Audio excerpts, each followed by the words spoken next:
Padanamaskaram Swami. It is 4:30, so we shall start the prayer now.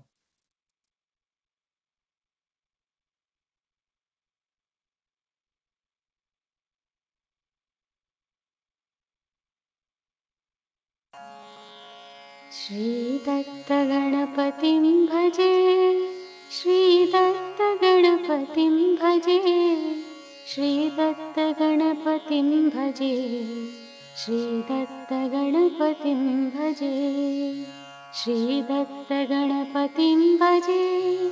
उन्मत्त नटन ताण्डवं मत्ते भवदन भासुरं चित्ताब्जबोध भास्करम् आयत्त योगराजितं विद्वेष नित्यपूजितम् उत्तानपाणिमुद्रितं श्रीकृत्तिवास सत्सुतं कैलासदृशदिनर्तनं भक्तान्तरङ्गवर्तनं पापौघपाशकर्तनं श्रीपार्वतीसुतं भजे, श्रीदत्तगणपतिं भजे, श्रीदत्तगणपतिं भजे, श्रीदत्तगणपतिं भजे, श्रीदत्तगणपतिं भजे। लम्बोदराङ्गताण्डवं मुद्राकराब्जपण्डितं सर्वाङ्गनागमण्डनं वन्दे विनायकं पतिम्। धिं धिम्मितकिटमर्दलं भं भं निनादशङ्खकम् आनन्दनृत्यतत्परं ध्यायामि प्रमथनायकम्। आमोदकरमोदकं वेदान्तमतिमादकं दुष्कर्मफलसाधकं विघ्नेश्वरं गुरुं भजे, श्रीदत्तगणपतिं भजे, श्रीदत्तगणपतिं भजे, श्रीदत्तगणपतिं भजे, श्रीदत्तगणपतिं भजे। सृष्टिस्थितिलयकारणं मोक्षाख्यदैत्यमारणं संसारजलधितारणं स्तौमि प्रभो नरवारणं। पञ्चास्यमादिदैवतं देवऋषिभिः समर्चितम् आलोकगलितसञ्चितं विघ्नाधिनाथमाश्रये। श्रीदत्तगणपतिं भजे, श्रीदत्तगणपतिं भजे, श्रीदत्तगणपतिं भजे, श्रीदत्तगणपतिं भजे। लोकैकपरमवैभवं लोकेश्वरादिसम्भवम् आलोकपरिहृतोद्भवम् आलोकये परं भवम्। श्रीकृष्णकविनिवेदितैः श्लोकाख्यमोदकैरिमैः आनन्दगणपतिं पतिम् आराधयन्तु साधकाः। श्रीदत्तगणपतिं भजे, श्रीदत्तगणपतिं भजे, श्रीदत्तगणपतिं भजे, श्रीदत्तगणपतिं भजे, श्रीदत्तगणपतिं भजे, श्रीदत्तगणपतिं भजे, श्रीदत्तगणपतिं भजे, श्रीदत्तगणपतिं भजे, श्रीदत्तगणपतिं भजे, श्रीदत्तगणपतिं भजे।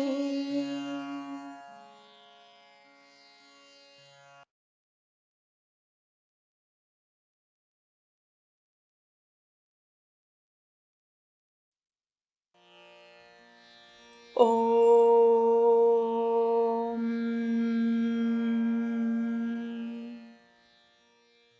परब्रह्मसमारम्भां श्रीदत्तात्रेयमध्यमाम् श्रीदत्तगुरुप्रभृतिं Datta Swami Paryantam Vande Guru Paramparam Sarva Vishwanyasta Pada Padmayate Vamahastalola Veda Shastrayate Jnana Suryayate Dattarupayate Shri Venugopala Krishnaya Vandanam Shri Venugopala Krishnaya Vandanam Shri Venugopala Krishnaya Vandanam Guru Datta Shri Datta Prabhu Datta Pahi Mam Vidhi Datta Hari Datta Hara Datta Raksha Mam Pahi Mam Datta Raksha Mam Datta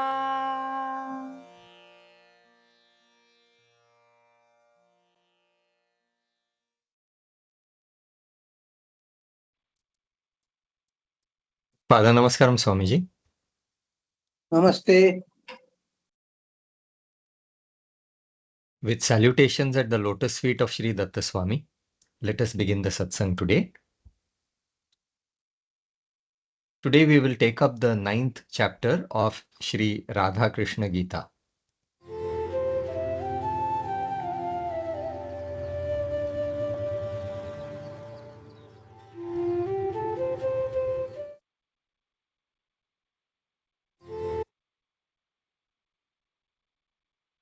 The 9th chapter is called Sankalpa Phala Vichara Yoga.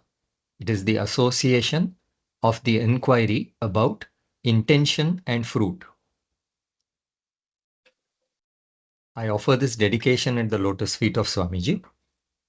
From you alone is all knowledge sublime, and everything that's great and fine. All the ignorance and error are but mine, for I am just a soul, and you, the goal divine. Trusting your compassion benign, my errant service I yet consign to those holy lotus feet of thine, Shri Datta Swami, my Sadguru trine.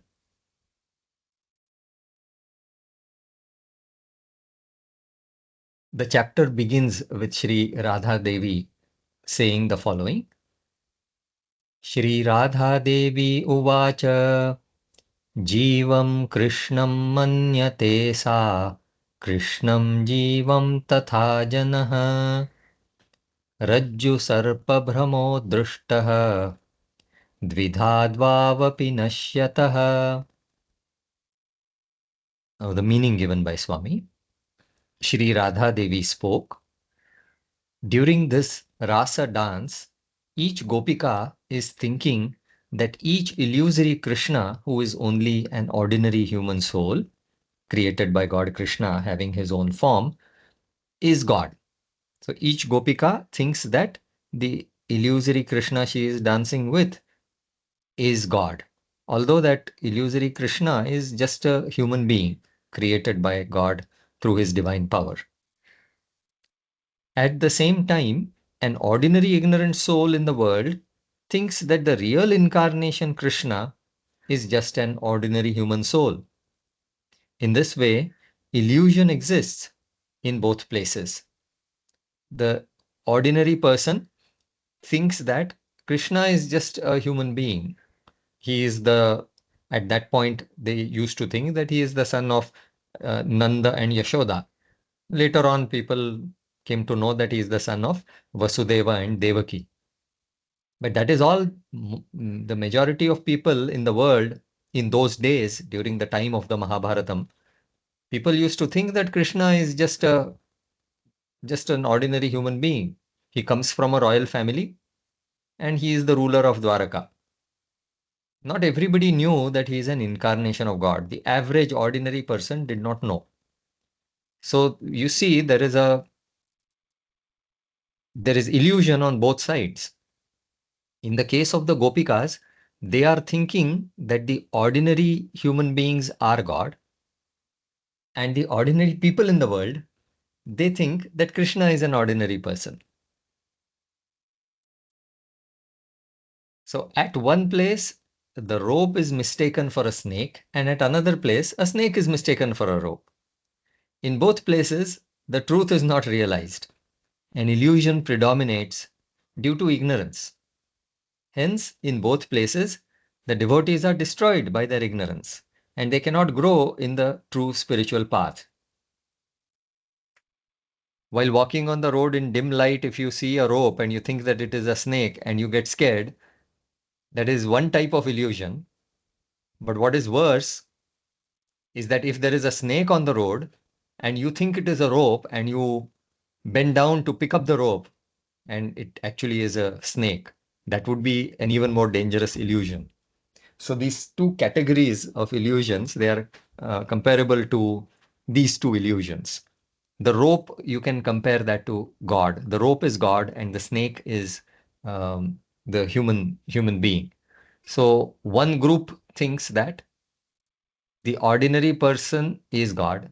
Another group thinks that the incarnation of God is an ordinary person. So both these illusions exist. So what Radha is saying is, whatever be the illusion, it is an illusion. Neither have the Gopikas identified Krishna correctly and identified the illusory Krishna as illusory. So they are in error. And the ordinary person has also made an error because they think that the real Krishna is an ordinary human being. So where there is illusion, the devotees will be destroyed by their ignorance. So there will be no spiritual growth. So indirectly she is saying, Krishna, why did you create this illusion? Because there's no benefit of this illusion. If it is an illusion, no good can come out of an illusion. Only the truth can yield any benefit, and an illusion or ignorance or an error always leads to a loss. So why did you create such an illusion is her indirect question. Indirectly, that is what she is implying. The next verse, she clarifies this point. She says, Jivam jivam tatha krishnam krishnam santam cha vetti chet uddhrita kopi bhakta syat sa katham viparita drik.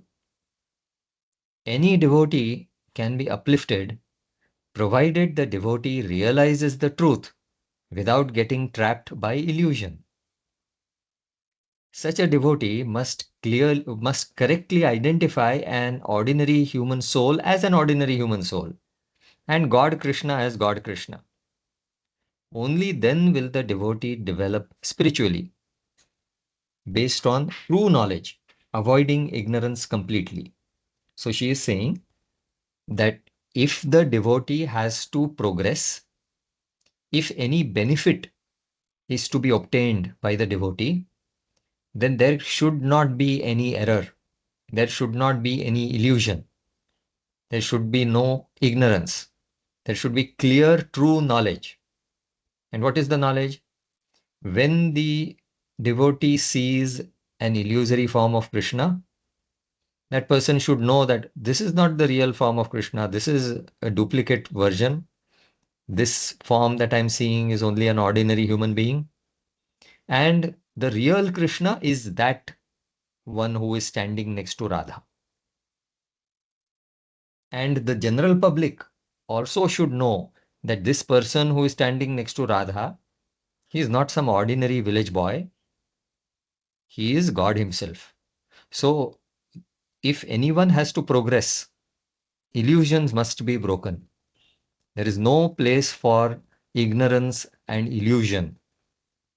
Only the truth will lead you forward, will lead you upward.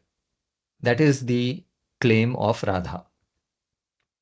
And she continues, she says, but here you are saying that the Gopika mistaking an ordinary human soul for God Krishna gets uplifted spiritually. While in the other place, the ordinary human being mistaking God Krishna for a human being is lost spiritually. How is this possible? So you take the example of Shishupala.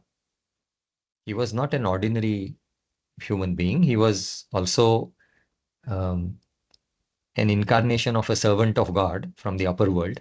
But let's take him to be an ordinary human being. And that Shishupala never realized that Krishna is God. He thought Krishna is an ordinary human being, and he was furious that so much importance is being given to Krishna. So such a person who mistakes Krishna to be an ordinary person and therefore criticizes Krishna, he is going to incur a serious loss. If he abuses or attacks Krishna, he is going to go to hell. So in one place, for the ordinary person who misidentifies Krishna as a human being, there is a loss. The person goes to hell. But on the other hand, Radha is asking Krishna, how come the Gopika who mistakes the illusory Krishna to be real, how come that Gopika gets any spiritual benefit? So this seems to be contradictory. In one case, the illusion is beneficial. In the other case, it is a loss. Then Lord Krishna answers her.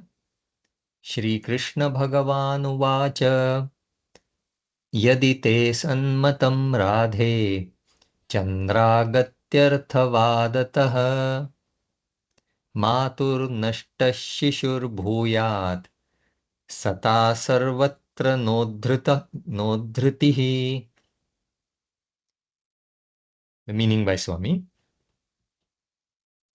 God Shri Krishna spoke, O Radha, if your argument that the truth always leads to progress is valid, it should be applicable in the following example also.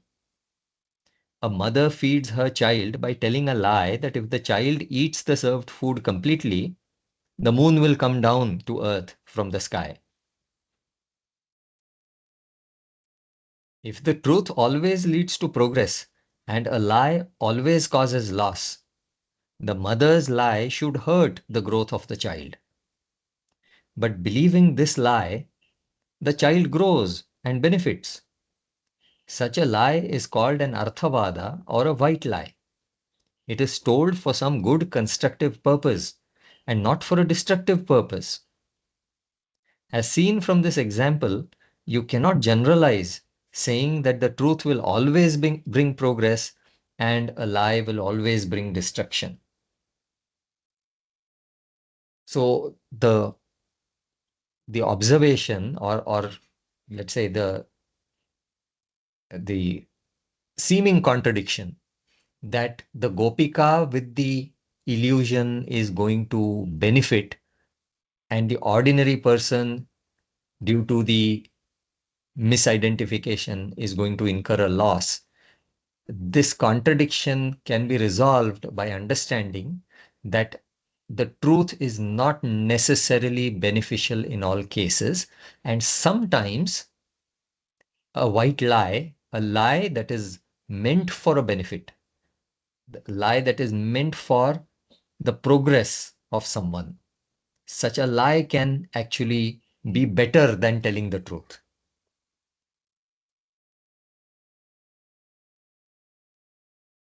And Swamiji gives a counter example of the lie actually, of the truth being harmful. This is the verse.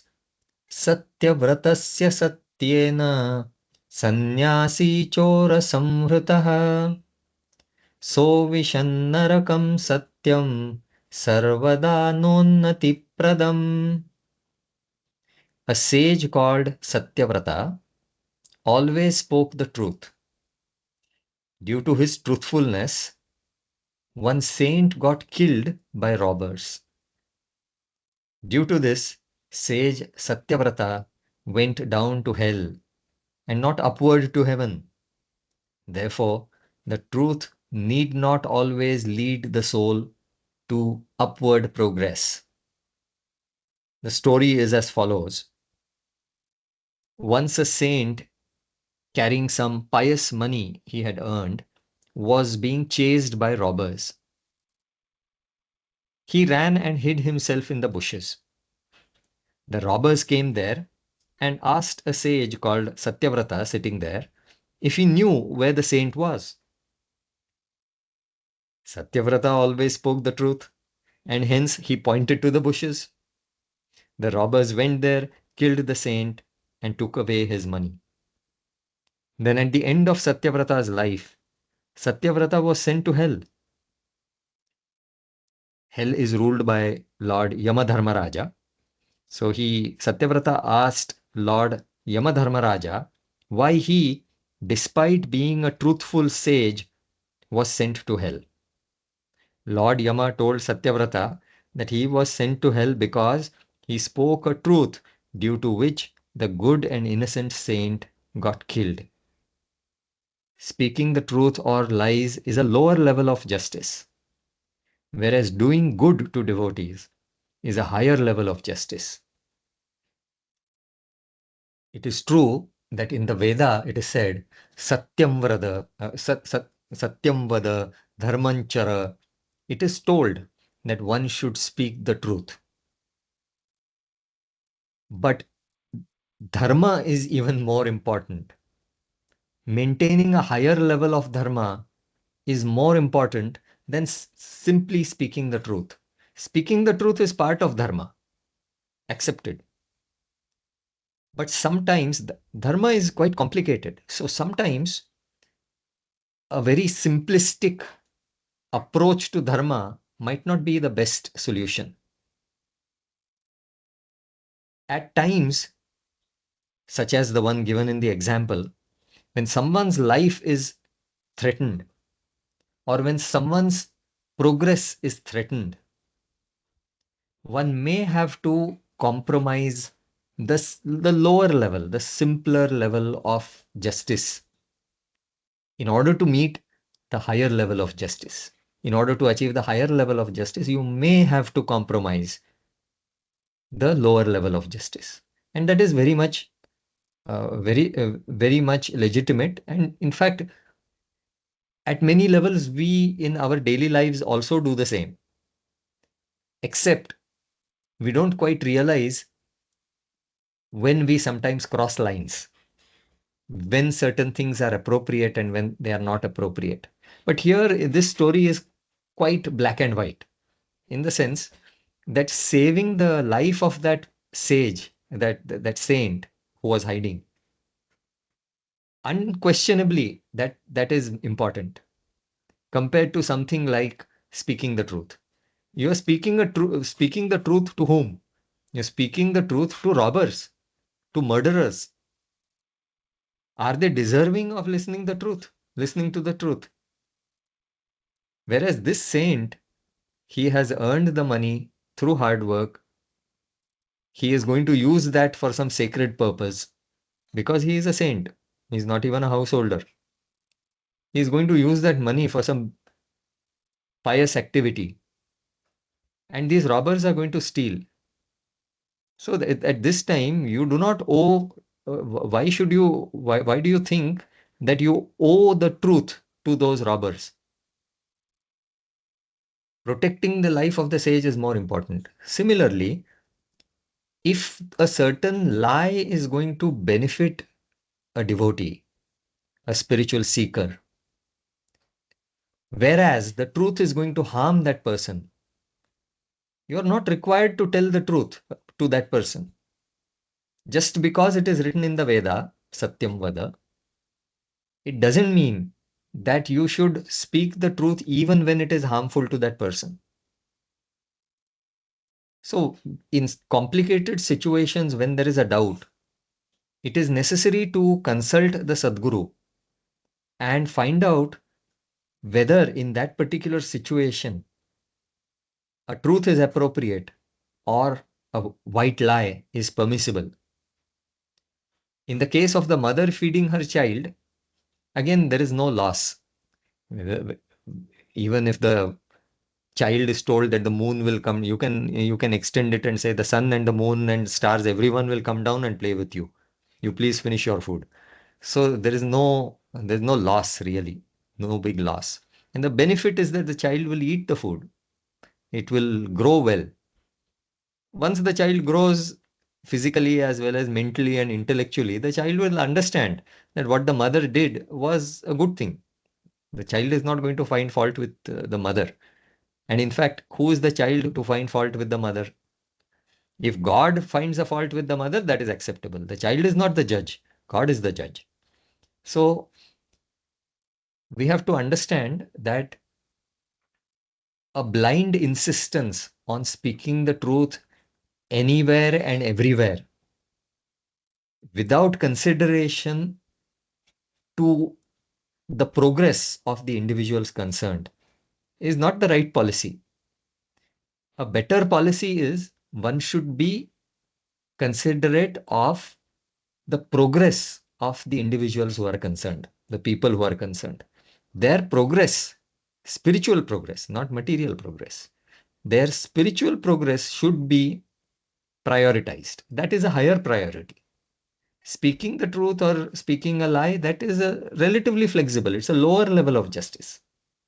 So the lowest level of justice is speaking the truth universally as a general policy. Always speak the truth, even to a robber.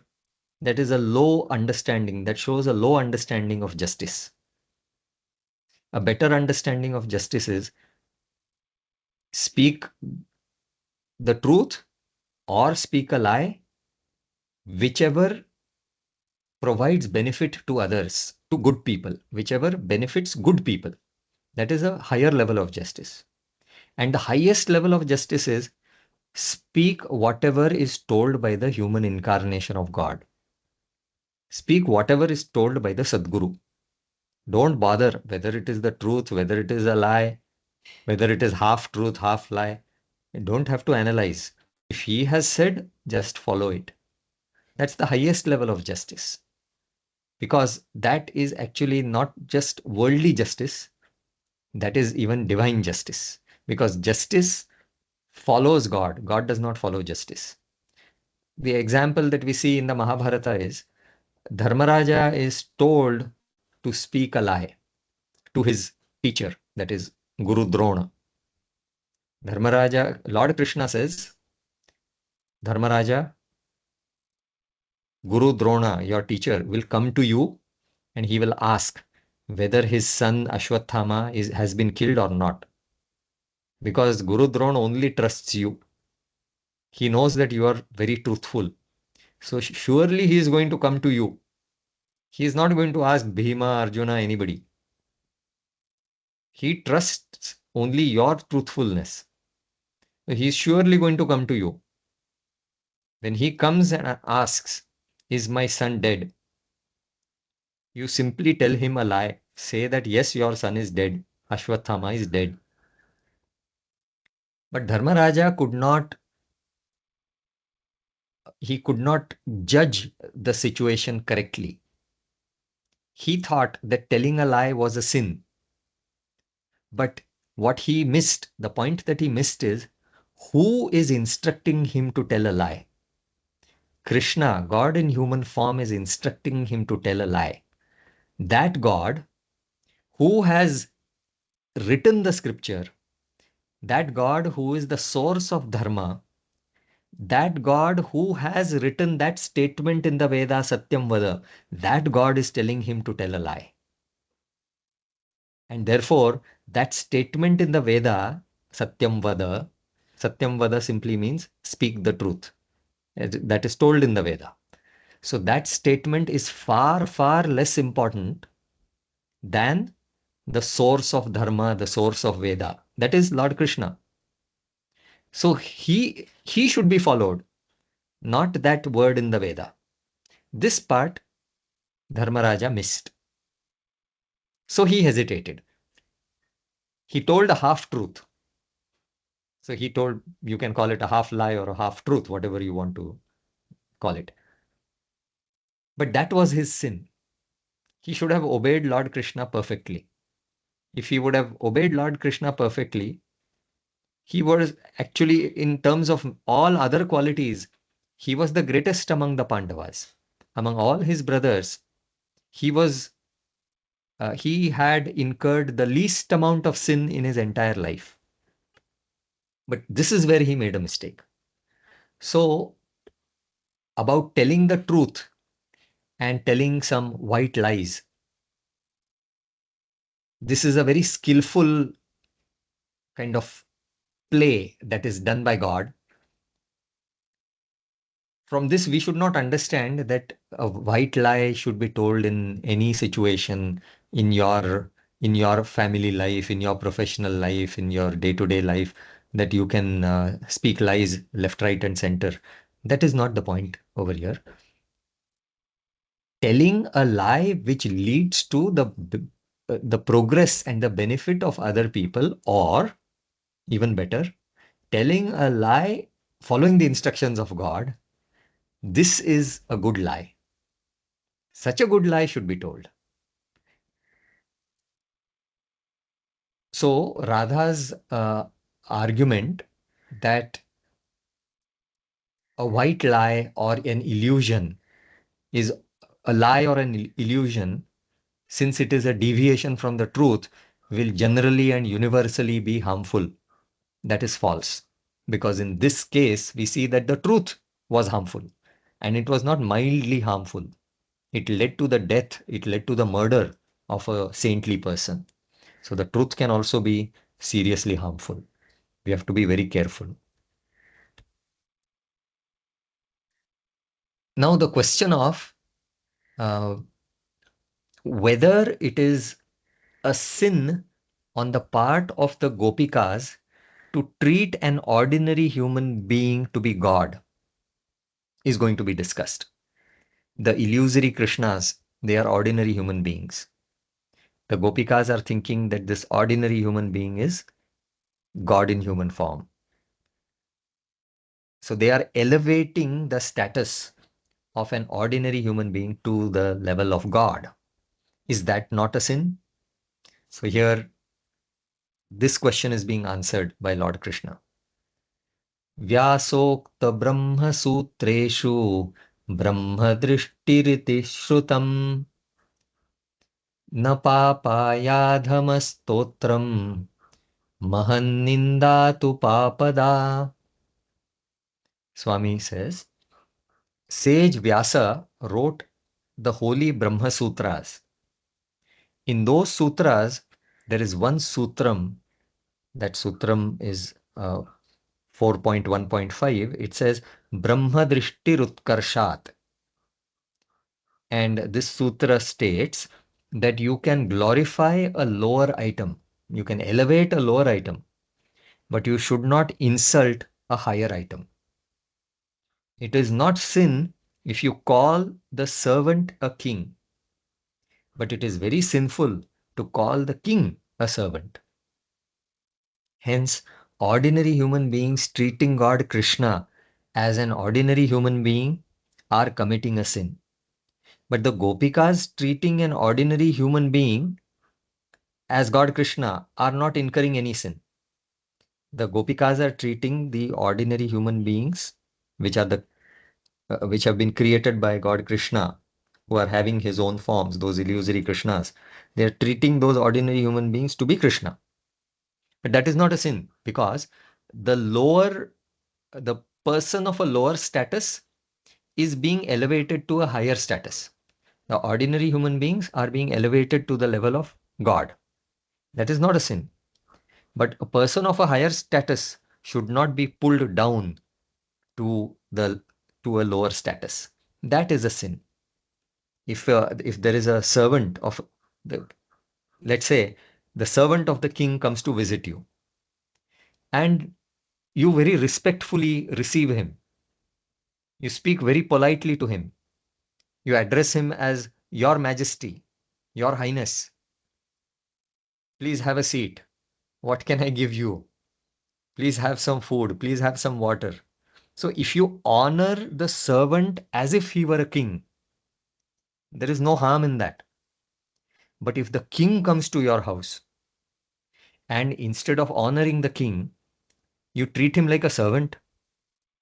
You call him in, hey, you servant, come here. Why the hell are you here? Do this work for me. If you say that to the king, you know what will happen. There won't be a head above your shoulders anymore. So, elevating a lower person to a higher level is not a sin, but vice versa is a sin. And the Gopikas are not committing a sin because they are elevating the ordinary human being to the level of God.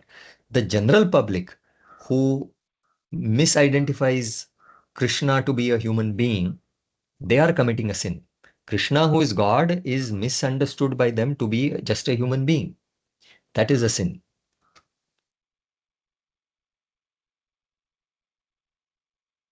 पापकर्मणि भागित्वं निन्द्यं न पुण्यकर्मणि नैवं कारयिता निन्द्यो कृष्णोऽयं मोक्षकामिनाम्.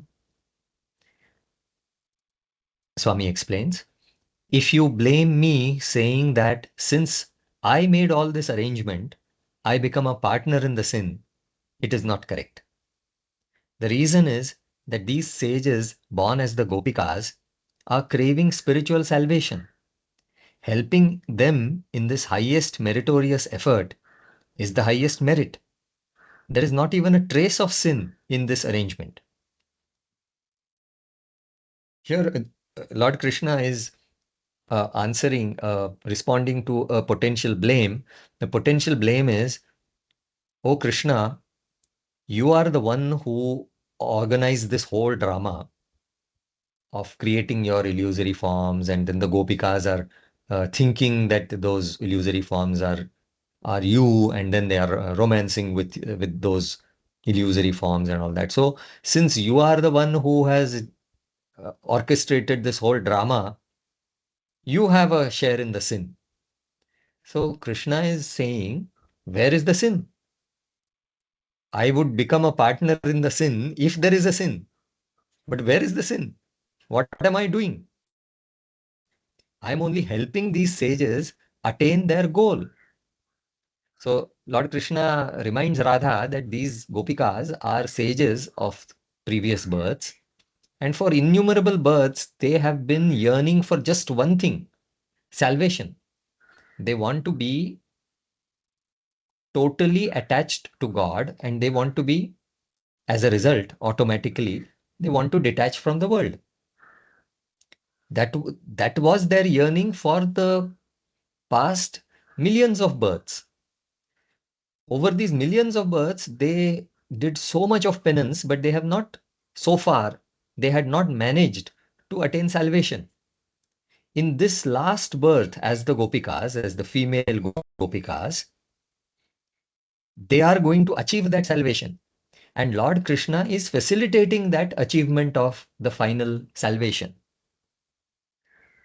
It is not possible to achieve that salvation unless all the three worldly bonds are cut. And cutting the three worldly bonds requires these dramas, these arrangements to be made. One arrangement that he made was stealing their butter. In that, the main two bonds were tested. Not that all the Gopikas passed that test, but the ones who were deserving, they passed. The 12 Gopikas passed. So he made that arrangement for testing those bonds, and then the spouse bond is to be tested using this, the Rasa Krida. So this arrangement is meant only for granting salvation.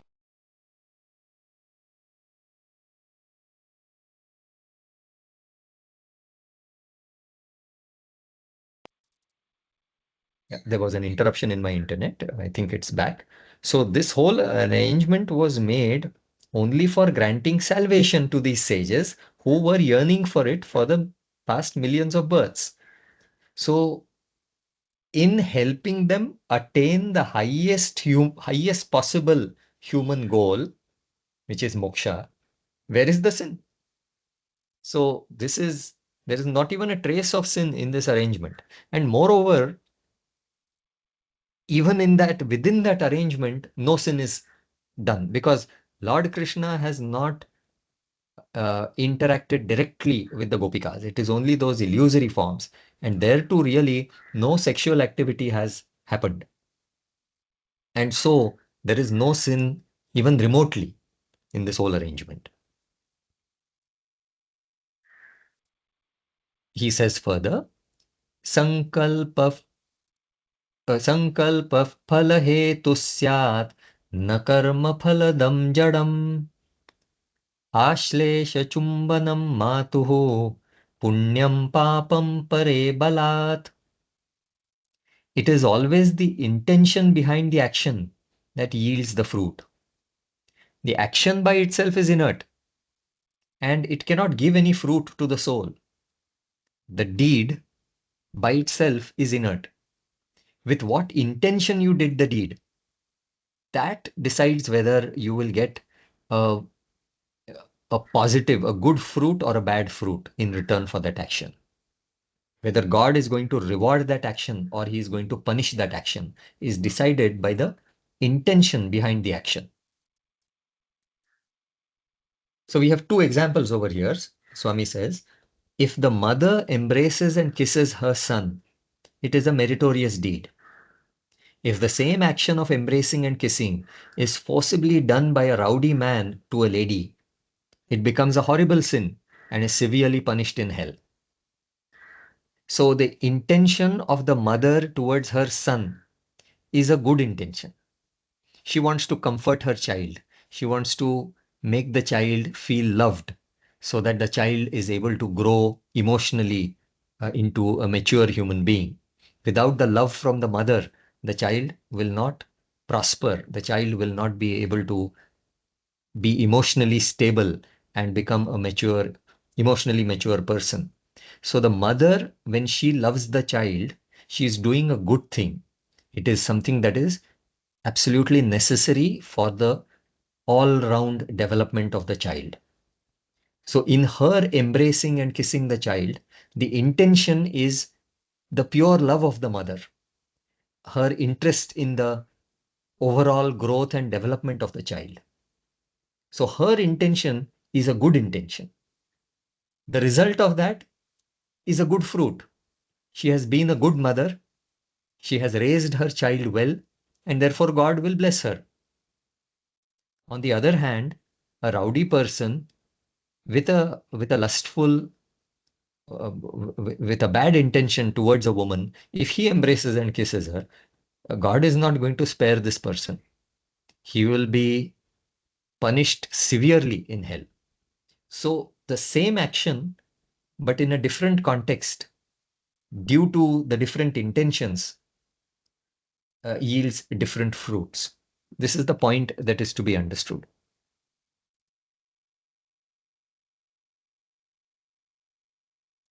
क्व प्रत्यक्षाविदो मर्त्याः क्वानन्तजन्मतापसाः गर्दभाश्वौ त्वया बद्धौ पार्श्वे वाहनपङ्क्तिषु. So funny thing, Lord Krishna says, where are the ordinary human beings who cannot recognize God even though the human incarnation of God is standing right before their eyes? And where are the sages who, having done penance for the past infinite number of births, recognize God at all times? You have tied both the donkey and the horse side by side in a line, just because both are animal vehicles. So the cases of ordinary human beings who don't recognize the Krishna who is standing in front of them versus the cases of the sages who can always unmistakably recognize the human incarnation of God due to their lifelong penance. There's no comparison between them. And yet they are being compared side by side. It's like tying a racehorse and a donkey next to each other. You can ride a horse, you can also ride a donkey. Just because both are mount animals They are mounts as in animals that on whom you ride, animal vehicles. Just because both are those animal vehicles, you are comparing them side by side. You're treating them to be equal. They're not equal at all. The sages are infinitely superior to the ordinary human being. The ordinary human being is a donkey.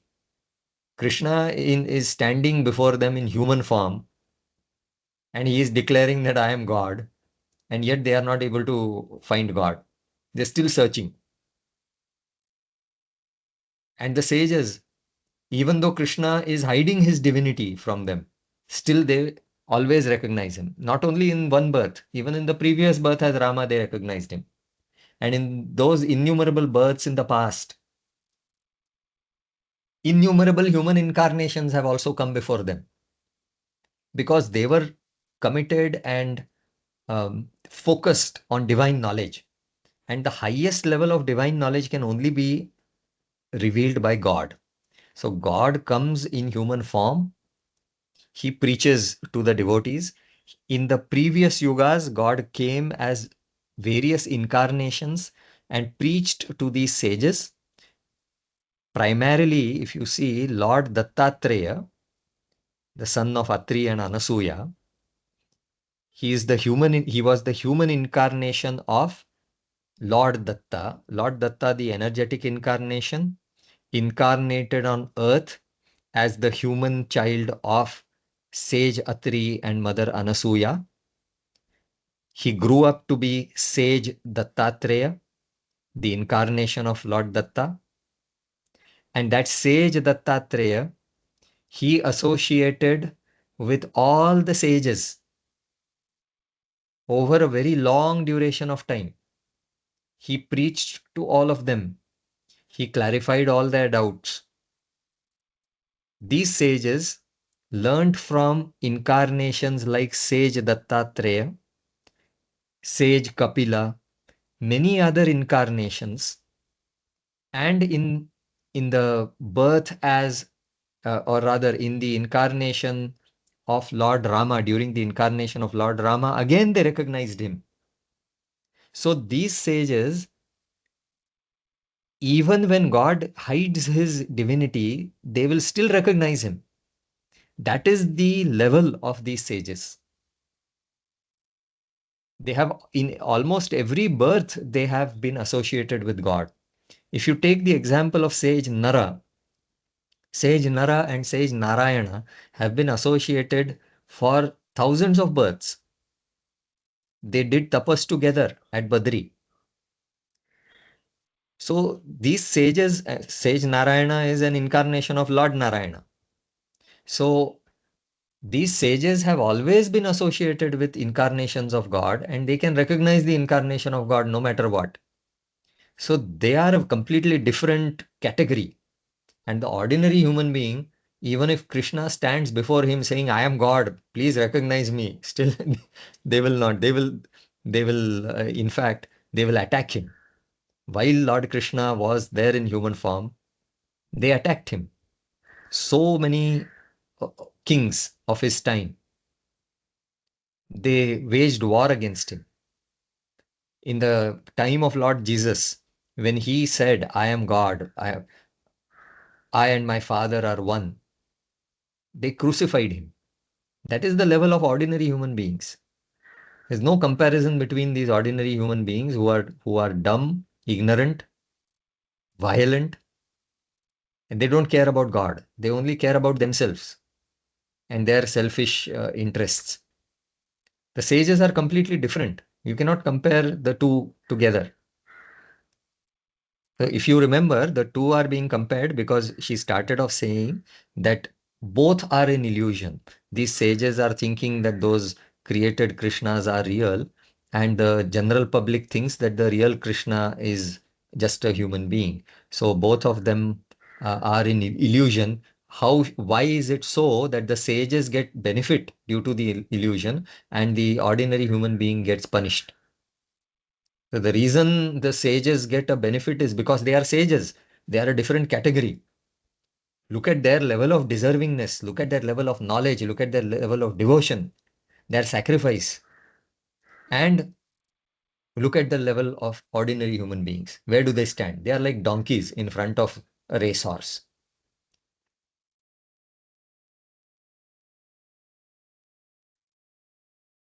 योग्यानुसारि संकल्पो मम ब्रह्मण एष हि सर्वशक्तिसमज्ञस्य विकल्प किं क्वचित् भवेत्.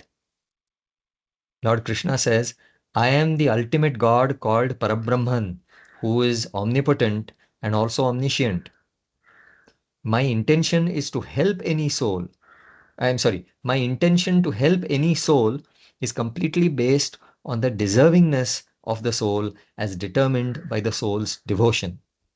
Can my intention fail anywhere at any time? So the potential blame that he is I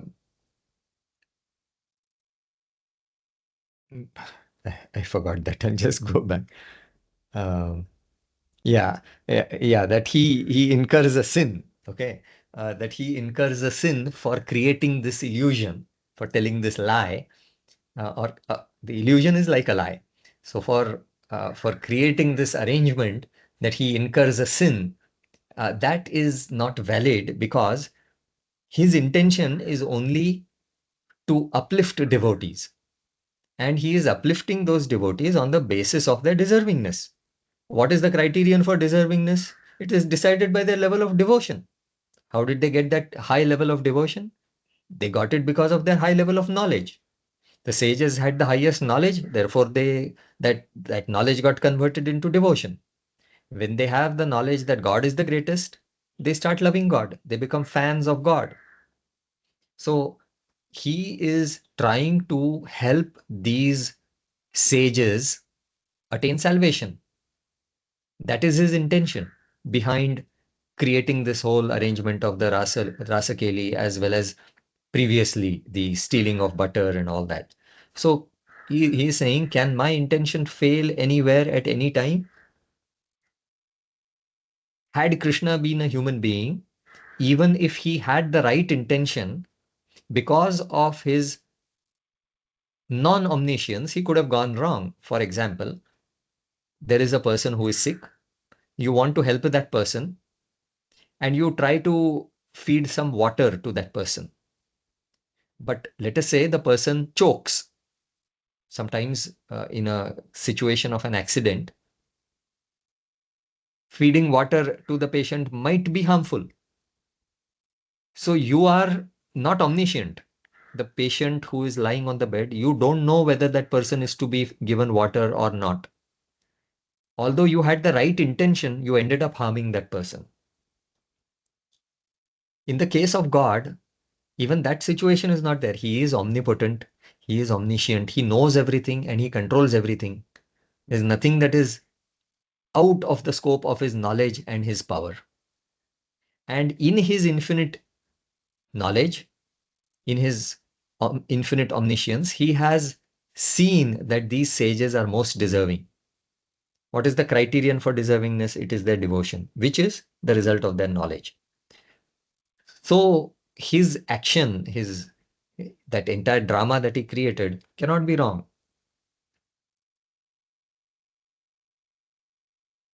Vigrahe bhagavad buddhya mira prapantimam phalam chidbhavakaranam tatra najadam tasya sadhanam. Mira worshipped an inert statue of God Krishna, treating the statue itself as God Krishna. By this, Mira reached the ultimate spiritual goal. Here, the inert statue is not responsible for leading Mira to the ultimate goal. It was Mira's awareness in the form of her thoughts of love and fascination for God Krishna, which was entirely responsible for leading her to the eternal goal.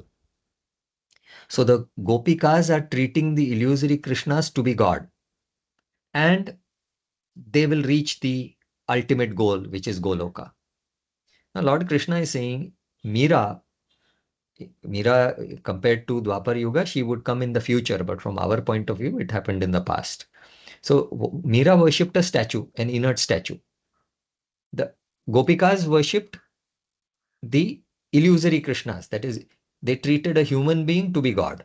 Meera treated a statue to be God. And Meera reached the ultimate eternal goal. Why did she reach the ultimate eternal goal? It has nothing to do with what symbol she treated to be God. That the statue was treated as God. So there was something very divine about that statue. That is why she reached God. No, it is not like that. She reached God because of her awareness, her feelings of love and fascination for God, which was perfectly selfless. That is why she reached the eternal goal. As such, the idol worship that she did is only an initial stage of devotion. It is told in the Smritis, Pratima Hyalpa Buddhinam. So this verse also starts with that same statement. Pratima Hyalpa Buddhinam iti cha smaryate budhaihi alpa buddhi krute sahi nalpadhis swayamatra tat. Scholars remember, when it is said smaryate, scholars remember means it is there in the Smritis. Scholars remember that the worship of the statue is only meant for ignorant beginners. Meera followed idol worship for the sake of such ignorant beginners and not for her own sake, because she herself was the climax form of God. She was an incarnation of Radha. We have seen that Radha herself was an incarnation of Lord Shiva as well as the divine Mahamaya. So Radha herself later incarnated as Meera. So Meera, in her entire life, she showed the importance of idol worship. But that was meant for developing the devotion of idol worshippers. The lowest level of devotees who begin with idol worship, for their, she worshipped an idol. So she stood as an example for all those people. So they could follow her.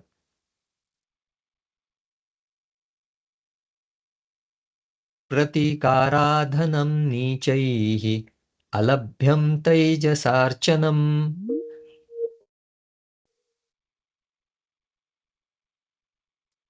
Okay, I'll read it again. Pratikaradhanam नीचैः alabhyam तैजसार्चनम् madhyamam nararupantu sarvasadhyamiha sthitaihi. Worshipping statues is the worship of representative models of God, and it is considered to be the lowest stage for beginners. Worshipping an energetic form of God present in the upper worlds is not possible. Hence, the best middle golden path of worshipping the human form of God, that is the contemporary human incarnation, is very easy for all human beings living on this earth.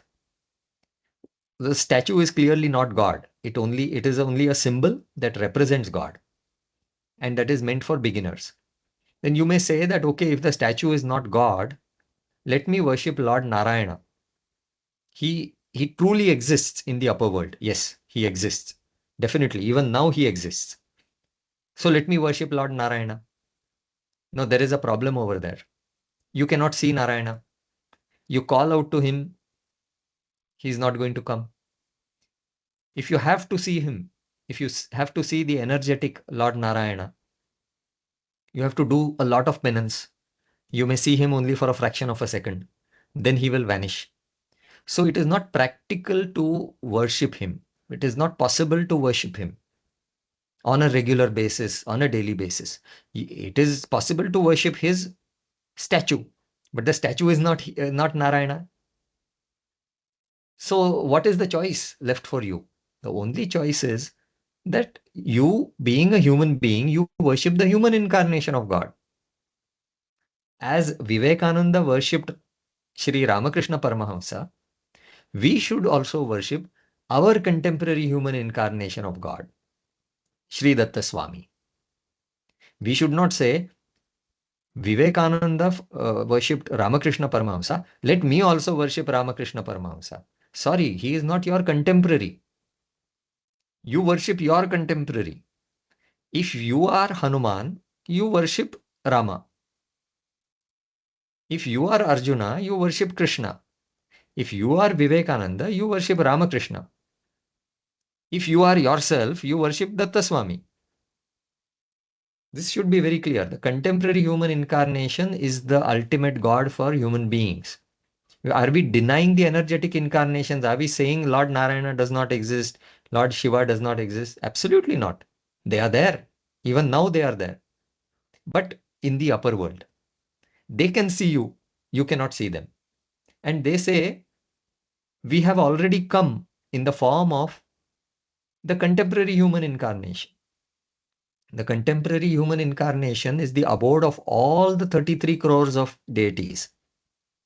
So we have already come. We are standing in front of you. Shiva is telling you, I am in front of you in the form of your contemporary human incarnation. Worship me. And what are you doing? You are neglecting the contemporary human incarnation and you are going to some temple of Shiva and you are pouring some water on the Shivalingam. So isn't that an insult to God who has come right in front of you? There's no need to give up the idol worship. It can be continued, but it is not a replacement for the worship of the contemporary human incarnation. Lord Krishna further says, Avatirnohamatraivam pujartham bhavakarmana dushpravrutti guna karma guna kamaha maikshipta kvachit janaihi. He says, therefore, I have come in this human form for the sake of all the devotees so they can worship me theoretically as well as practically. Some souls who are unable to conquer the lust that is meant for the extension of humanity divert their lust towards me due to the influence of their thoughts of dushpravritti. So he is emphasizing that he has come down as the human incarnation. He is speaking to Radha. So in that time, Krishna was the contemporary human incarnation for all the Gopikas. Contemporary means during the same time. So he is saying that I am that God who has come in human form. Why have I come in human form? So that all the devotees can worship me in person. They can worship me in their mind, theoretical, as well as practically. They can offer karma phala tyaga to me. They can serve me. They can do all that. And for certain souls who are unable to overcome their lust, they can direct that lust also towards me. Because they have these lustful dushpravritti thoughts. They are unable to come out of it. I will help them come out of it. Let them direct that lust towards me. I'll take care of it. Aham tva sarva papebhyo mokshayishyami ma shuchaha. Then he says, Ta uddhartum mayi premnaha naskhalad brahmacharini ahameva karishyami nabhango danda sarpayoho. Since such lustful devotees possess love towards me, I want to uplift even such bad souls, since they are directed towards me alone. At the same time, I am praised as the perfect celibate. In this conflict, I make an arrangement such as the one made in this rasa dance. On the one side, I satisfy them with souls possessing my form, which are divinely created by me. On the other side, I protect my celibacy perfectly. My action in this context reminds us of the popular saying that neither is the stick broken nor is the serpent killed. So the mission is accomplished without any loss. His celibacy is protected. The lustful intentions of those devotees are also satisfied, and they are from that level of lustful thoughts, they are raised to the level of pravrutti and later to nivrutti, so as to give them the eternal divine fruit. All that is achieved without breaking his celibacy, and that is possible by this arrangement of the rasa dance in which illusory Krishnas are created. न मेऽस्ति कामसङ्कल्पः स सदा केवलं त्वयि अस्पृशन् उद्धरिष्यामि मनसा कर्मणा गिरा. I do not have any romantic feelings for the lustful devoted souls in this arrangement. My romantic feelings are always for you alone, because you are my own form. He is speaking to Radha. Lord Krishna is speaking to Radha. Lord Krishna is an incarnation of Parabrahman, and Radha is an incarnation of Mahamaya. So he has only romantic feelings for his life partner, who is non-different from himself. So his celibacy is not broken. And he informs her that you too are the possessor of an infinite ocean of bliss like me. Lord Krishna, being God himself, is an ocean of bliss. Radha, also being God herself, is an infinite ocean of bliss. And he continues saying, I uplift these lustful devotees also, but without touching them through my thoughts, words, or deeds. So, Lord Krishna in no way can be said to have violated celibacy. His thoughts towards the Gopikas, not just the Gopikas, to any soul who approaches him with lustful intention, his thoughts are not at all romantic towards any soul. The words that were spoken by those illusory Krishnas to the Gopikas were not spoken by the Krishna who is in the middle with Radha. Even those words were spoken by the illusory Krishnas. So even in word, he has not expressed any romance. And then in his deeds, obviously he has not expressed any romance. Whatever was done by the illusory Krishnas. So in thought, word, and deed, all three, he is completely clean. So with that, I will now pause here and hand over to Suryaji. Pada Namaskaram, Swamiji.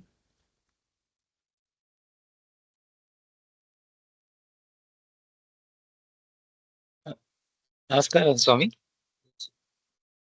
I'll just share the screen first.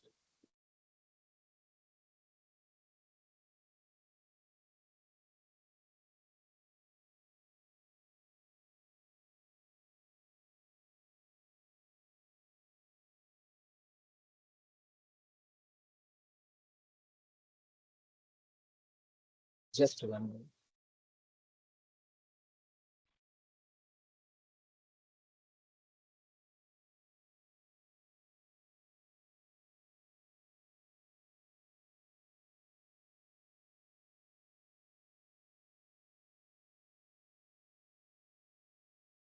Is my screen visible? No, sir, not visible. Oh, just 1 minute.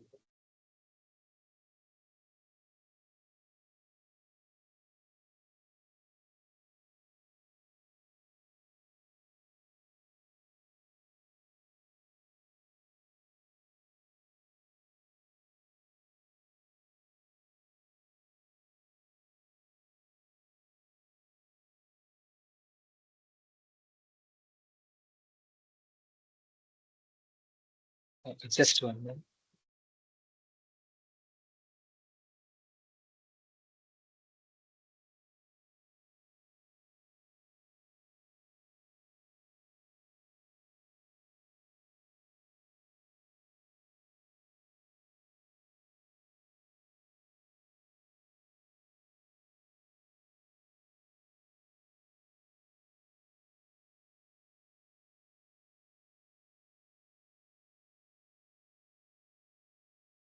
If you want, shall I share it? Okay, but I will not be able to. Okay. Okay, you share it.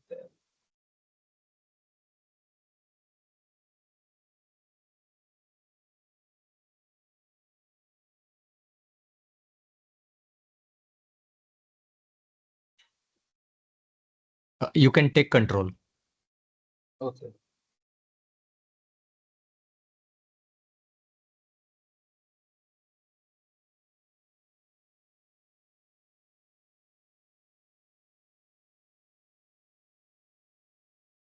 Okay. Now, just one minute. Okay, we have started this chapter 9 of Shri Radha Krishna Gita.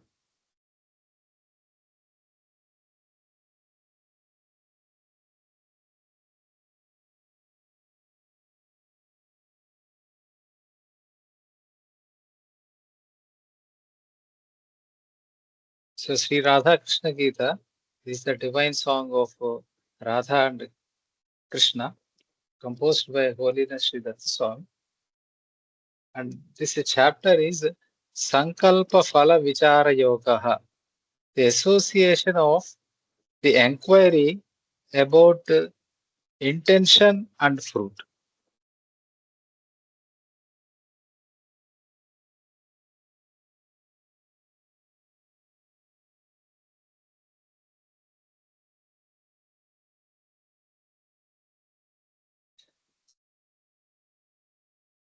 Okay. The first verse is Shri Radha Devi Uvacha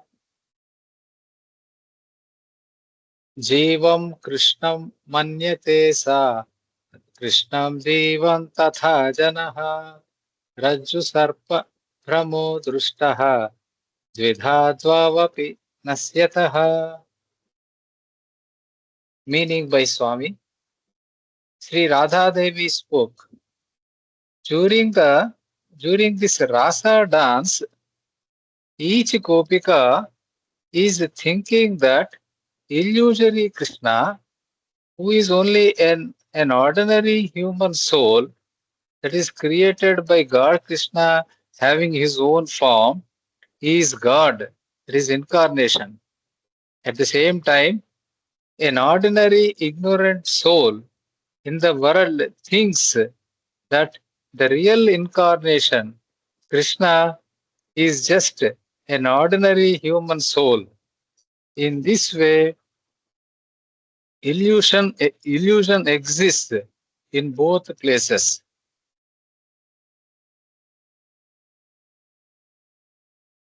At one place, the rope is mistaken for a snake, and at another place, a snake is mistaken for a rope. In both places, the truth is not realized, and illusion predominates due to ignorance. Hence, in both places, the devotees are destroyed by their ignorance, and they cannot grow in the true spiritual path. And the next verse,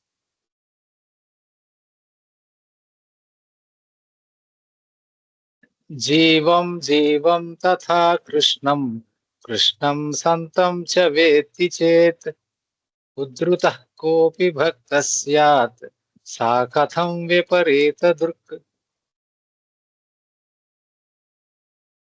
And the meaning by Swami, any devotee can be uplifted provided the devotee realizes the truth without getting trapped by illusion.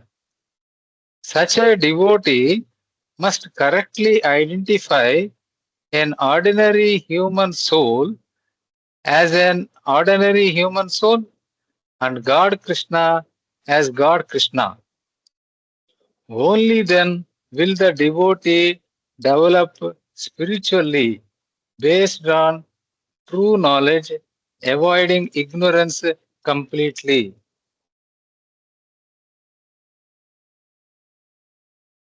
But here you are saying that the Gopika, mistaking an ordinary human soul for God Krishna, gets uplifted spiritually, while in the other place, the ordinary human being, mistaking God Krishna for a human being is lost spiritually. How is this possible? The next verse. Shri Krishna Bhagavan Uvacha Edite Sanmatam Radhe Chandragatyarthavadataha Matur Nastas Sisur Bhuyat Sata Sarvatra Nodhrutihi. Meaning by Swami.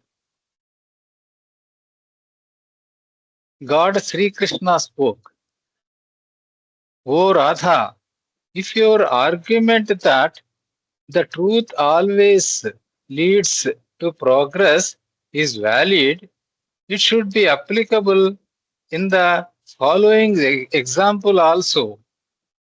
A mother feeds her child by telling a lie that if the child eats the served food completely, the moon will come down to earth from the sky.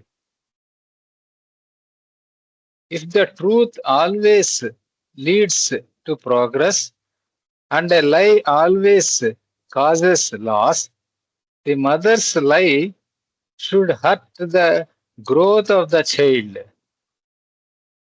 But believing this lie, the child grows and benefits. Such a lie is called an ardhavada or a white lie. It is told for some good constructive purpose and not for a destructive purpose. As seen from this example, you cannot generalize saying that the truth will always bring progress and the lie will always bring destruction.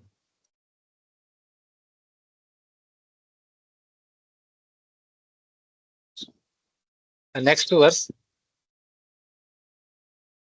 Satyavratasya satchena sannyasi chora samhrutaha so visannarakam satyam sarvada nunnati pradam. Meaning by Swami, a sage called Satyavrata always spoke truth. Due to his truthfulness, one saint got killed by robbers. Due to this, sage Satyavrata went down to hell and not upward to heaven. Therefore, the truth need not always lead the soul to upward progress. So here, the story is added here. The story is as follows.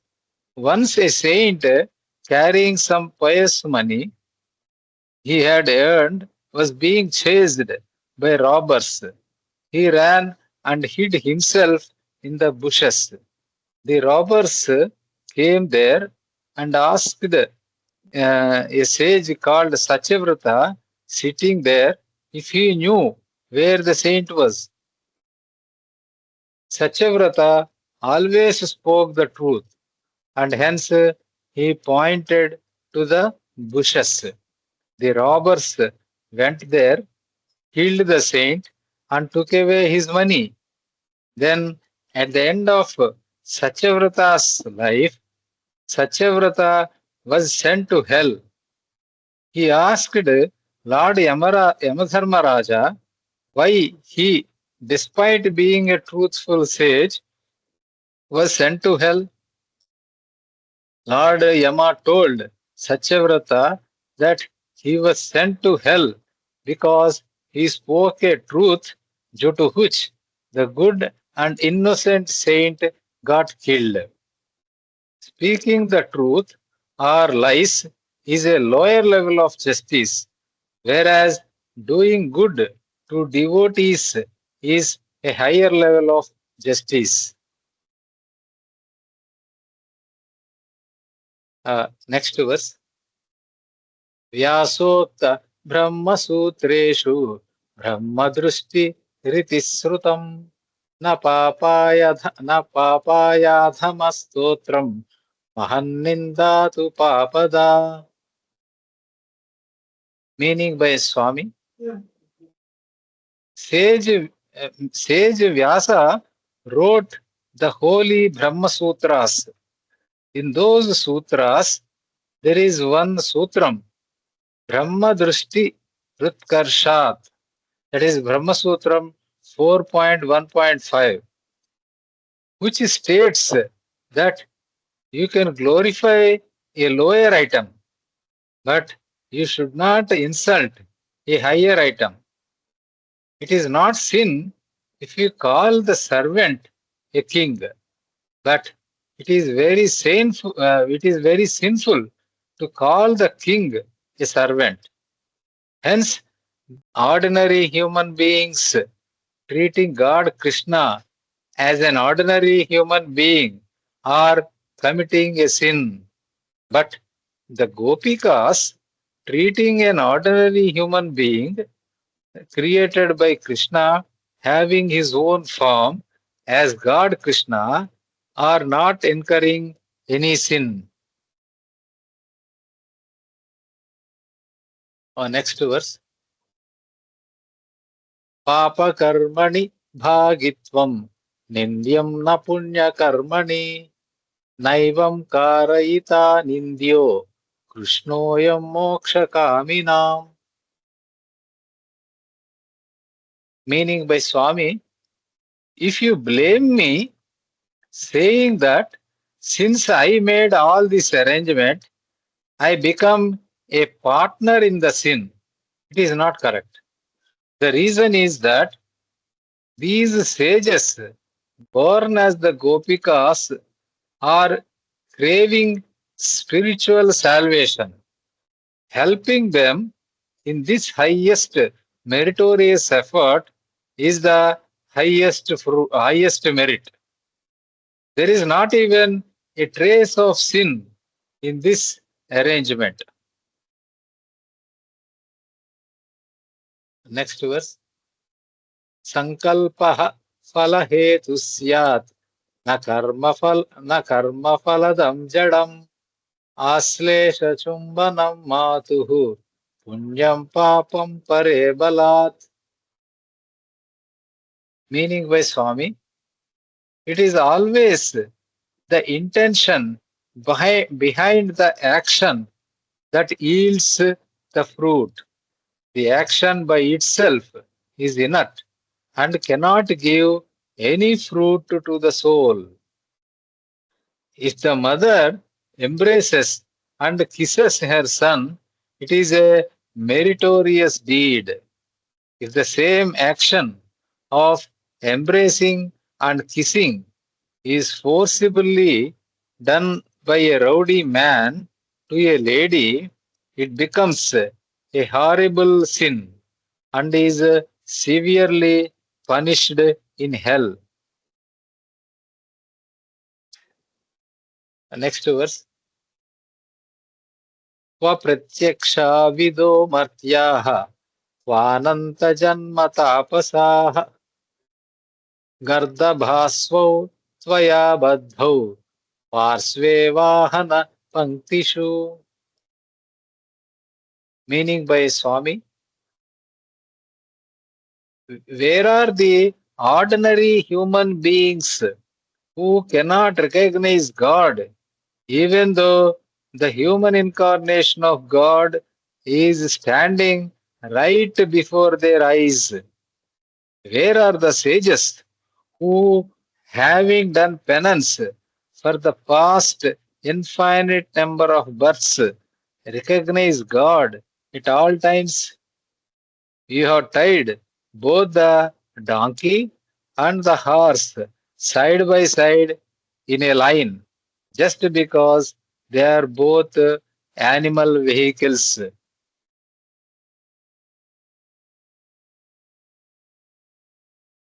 Next verse. Yogyanusari sankalpo mama brahmana yesha hi sarvasekti samajñasya vikalpaha kim kvachit bhavet. Meaning by Swami, I am the ultimate God called Parabrahman. His Lord Krishna is saying, I am the ultimate God called Parabrahman, who is omnipotent and also omniscient. My intention to help any soul is completely based on the deservingness of the soul, as determined by the soul's devotion. Can my intention fail anywhere at any time?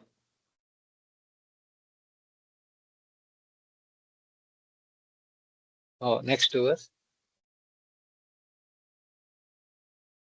Vigrahe Bhagavad Buddhya Mera Prapantimam Phalam Chidbhavah Karanam Tatra Najadam Tasya Sadhanam. Meaning by Swami, Mera worshipped an inert statue of God Krishna, treating the statue itself as God Krishna. By this, Meera reached the ultimate spiritual goal. Here, the inert statue is not responsible for leading Meera to the ultimate goal. It was Meera's awareness in the form of her thoughts of love and fascination for God Krishna, which was entirely responsible for leading her to the eternal goal. Next verse. Pratima kalpa buddhinam iti cha smaryate budhaihi alpa buddhi krute sahi nalpadhis swayamatra tat. Meaning by Swami, scholars remember that the worship of the statue is only meant for ignorant beginners. Meera followed idol worship for the sake of such ignorant beginners and not for her own sake, because she herself was the climax form of God.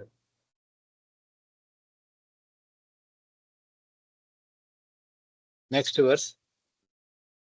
Pratikaradhanam nicaihi alabhyam tejasarchanam madhyamam nararupam tu sarvasajha mihasthitaihi.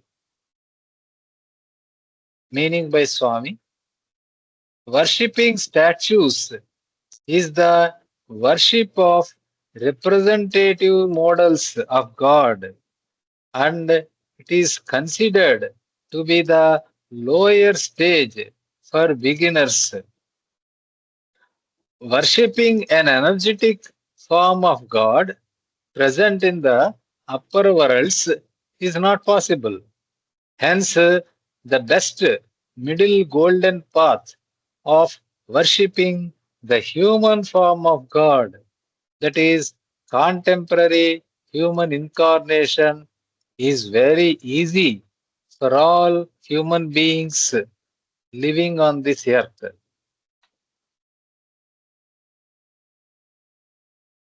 Our next verse. Avatirnoha matraivam pujartham bhava karmana suspravrutti guna kamaha maikshiptaha kvachijjanaihi. Meaning by Swami, therefore I have come in this human form for the sake of all the devotees, so that they can worship me theoretically as well as practically. Some souls who are unable to conquer the lust that is meant for the extension of humanity divert that lust towards me due to the influence of their thoughts of dushpravritti. Oh, next verse. Ta uddhartum mai premnaha naskhalat brahmacharini ahamevam karishyami na bhango danda sarpayoh.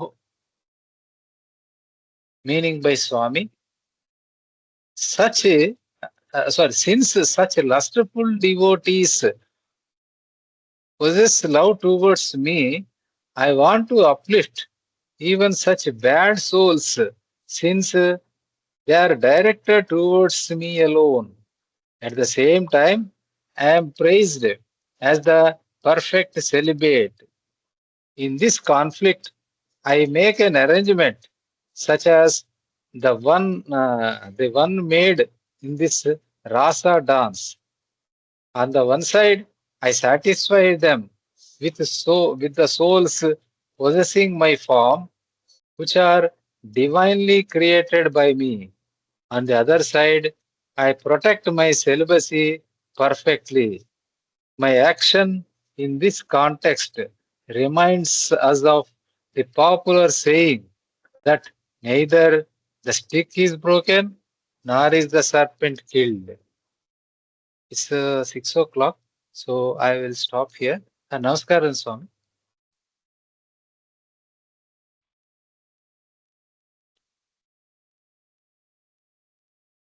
స్వామి మీ పాద పద్మాలకు నమస్కారం స్వామి.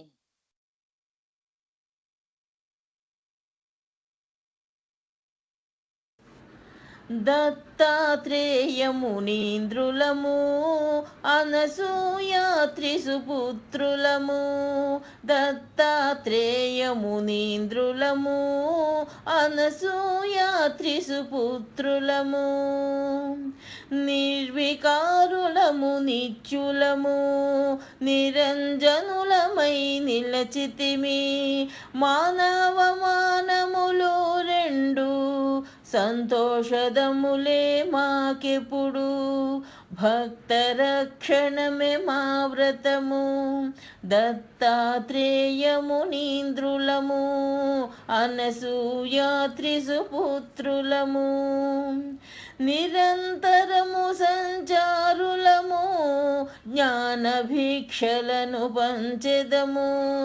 యోగులము మరియు భోగులము భక్త కర్మ ఫల రోగులము. అపారదయా సాగరులము దత్తాత్రేయమునీంద్రులము అనసూయాత్రి సుపుత్రులము. విశ్వకర్తలు భర్తలును విశ్వహర్తలు త్రిమూర్తులము.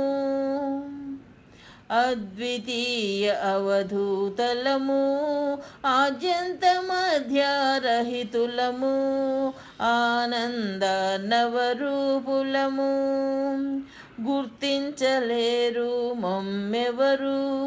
మాయల చేష్టలు వేషములన్ మాదయ కలిగిన చిక్కుదుము. భక్తి సన్నగిల జారుదుము. జారిన చిక్కము ఎప్పటికి. ధన్యవాదాలు స్వామి.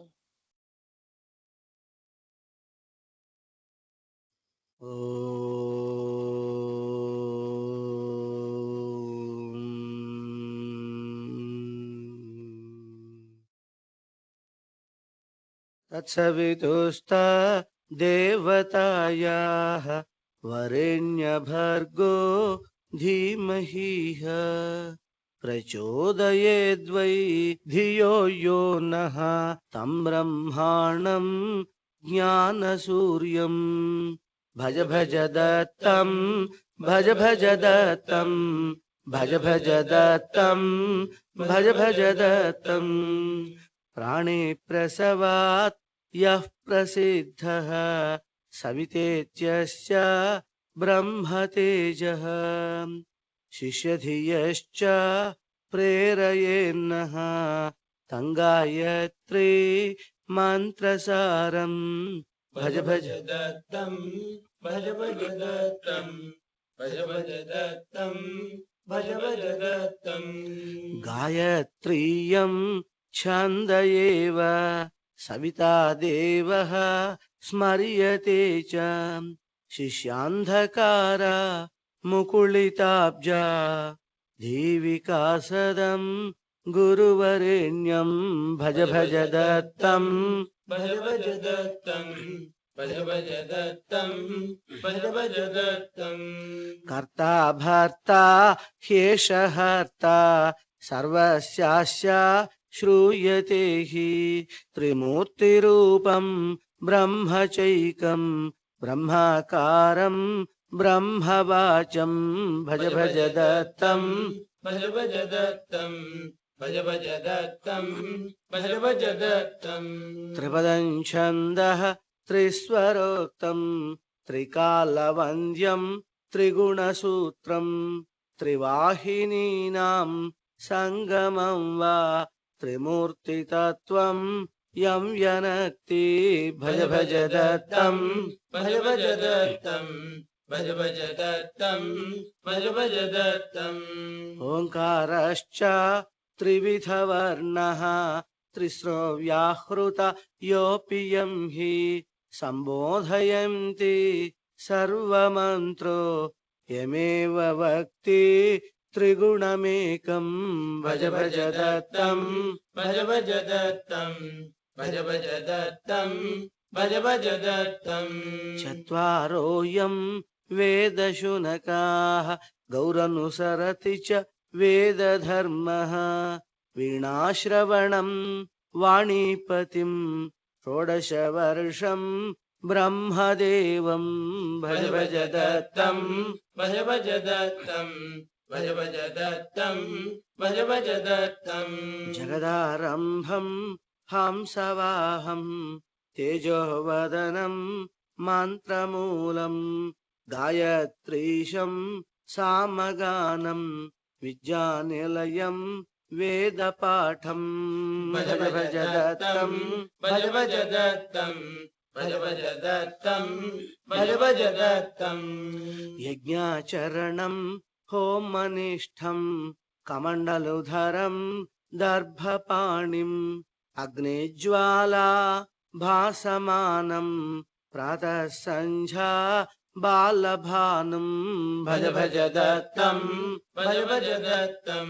भज भज दत्तं भज भज दत्तं चन्दनतिलके कुङ्कुमाङ्कं ब्रह्मतेजसा दीप्यमानं जगन्मोहन सुन्दराङ्गं आशायधरं पंडितेशं भज भज दत्तं भज भज दत्तं भज भज दत्तं भज भज दत्तं अत्रेः पुत्रं ब्रह्मदत्तं अनसूयाम्बा प्रेमराशिम् अजनमेखलं ब्रह्मदण्डं यज्ञोपवीता मक्षमालं भज भज दत्तं भज भज दत्तं भज भज दत्तं भज भज दत्तं स्वतनोरुज्यत् कमलगन्धैः त्रिभुवनानि ह्लादयन्तं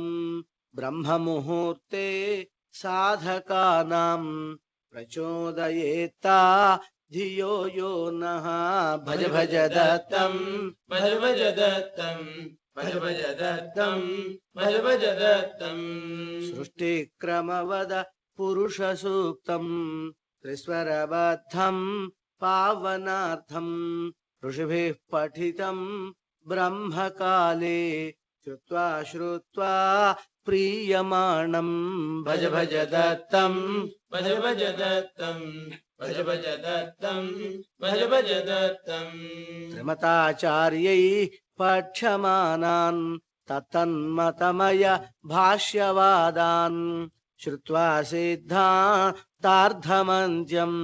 समन्वयमतं वाचयन्तं भज भज दत्तं भज भज दत्तं भज भज दत्तं भज भज दत्तं वेदान्तानामान्तिमार्थं वेदान्तार्थं बोधयन्तं ऋषिभिः परितो भाषमाणं शास्त्रार्थेषु व्यञ्जितेषु भज भज दत्तं भज भज दत्तं भज भज दत्तं भज भज दत्तम् आयुधवर्जित पाणिपद्मं वाचैवारिं मारयन्तं कर्मफलानि ललाटपत्रे लिखन्तमायो दायदानं भज भज दत्तं भज भज दत्तं भज भज दत्तं भज भज दत्तम् आचार्येन्द्रं वाक्प्रचारं भुवि सञ्चारं निर्विचारं खलाभिचारं सदाचारं सुरपरिचारं चित्तचोरं भज भज दत्तं भज भज दत्तं भज भज दत्तं भज भज दत्तं पद्मसंभवं पद्मपीठं पद्मसुगन्धं पद्मवर्णं पद्मापुत्रं पद्मनेत्रं पद्मसुपाणिं पद्मपादं भज भज दत्तं भज भज दत्तं भज भज दत्तं भज भज दत्तं वीणापाणिः यस्य शिष्या वाणी गायति ज्ञानदेवी तं वागीशं सामवाचा चरशोणाधर मन्त्रपाठं भज भज दत्तं भज भज दत्तं भज भज दत्तं भज भज दत्तं यत्सङ्कल्पः केवलं हि सर्वं विश्वं रचितमेवम् आद्यं देवं प्रथममूर्तिम् आराधनीया मजमनादिं भज भज दत्तं भज भज दत्तं भज भज दत्तं भज भज दत्तं ललाटरेखां कर्मबद्धां परिमार्ष्टुं यः केवलो हि सर्वसमर्थो लेखकोऽयं धातारं तं मूलमूलं भज भज दत्तं भज भज दत्तं भज भज दत्तं भज भज दत्तं चतुराम्नायां चतुरवाचा चतुरास्याब्जै रुद्गिरन्तं कविं कवीनाम् आदिकाव्यं सर्वजगदिदं विरचयन्तं भज भज दत्तं भज भज दत्तं भज भज दत्तं भज भज दत्तं परमब्रह्म ब्रह्मशब्दो यस्मिन्नेव प्रकृतिहेतौ पूजातीतं परमपूज्यं दिवसारम्भे पूजनीयं भज भज दत्तं भज भज दत्तं भज भज दत्तं भज भज दत्तं गायत्र्याद्या यस्य भार्याः त्रिशक्तयस्ताः त्रिमुखपद्मं देवपितॄणां पितरमेव पितामहाख्यं ब्रह्मरूपं भज भज दत्तं भज भज दत्तं भज भज दत्तं भज भज दत्तं श्रीदत्त ब्रह्म गायत्रीं योगायेत् ब्रह्मकालिकीं सब्रह्म तेजसा दीप्तो ज्ञानी ब्रह्मत्वमश्नुते शतायुर्दायमाप्नोति सर्वविद्याः प्रपद्यते सत्पुत्रं लभते होमात् ऐश्वर्यं ब्रह्मवीक्षितः भज भज दत्तं भज भज दत्तं भज भज दत्तं भज भज दत्तं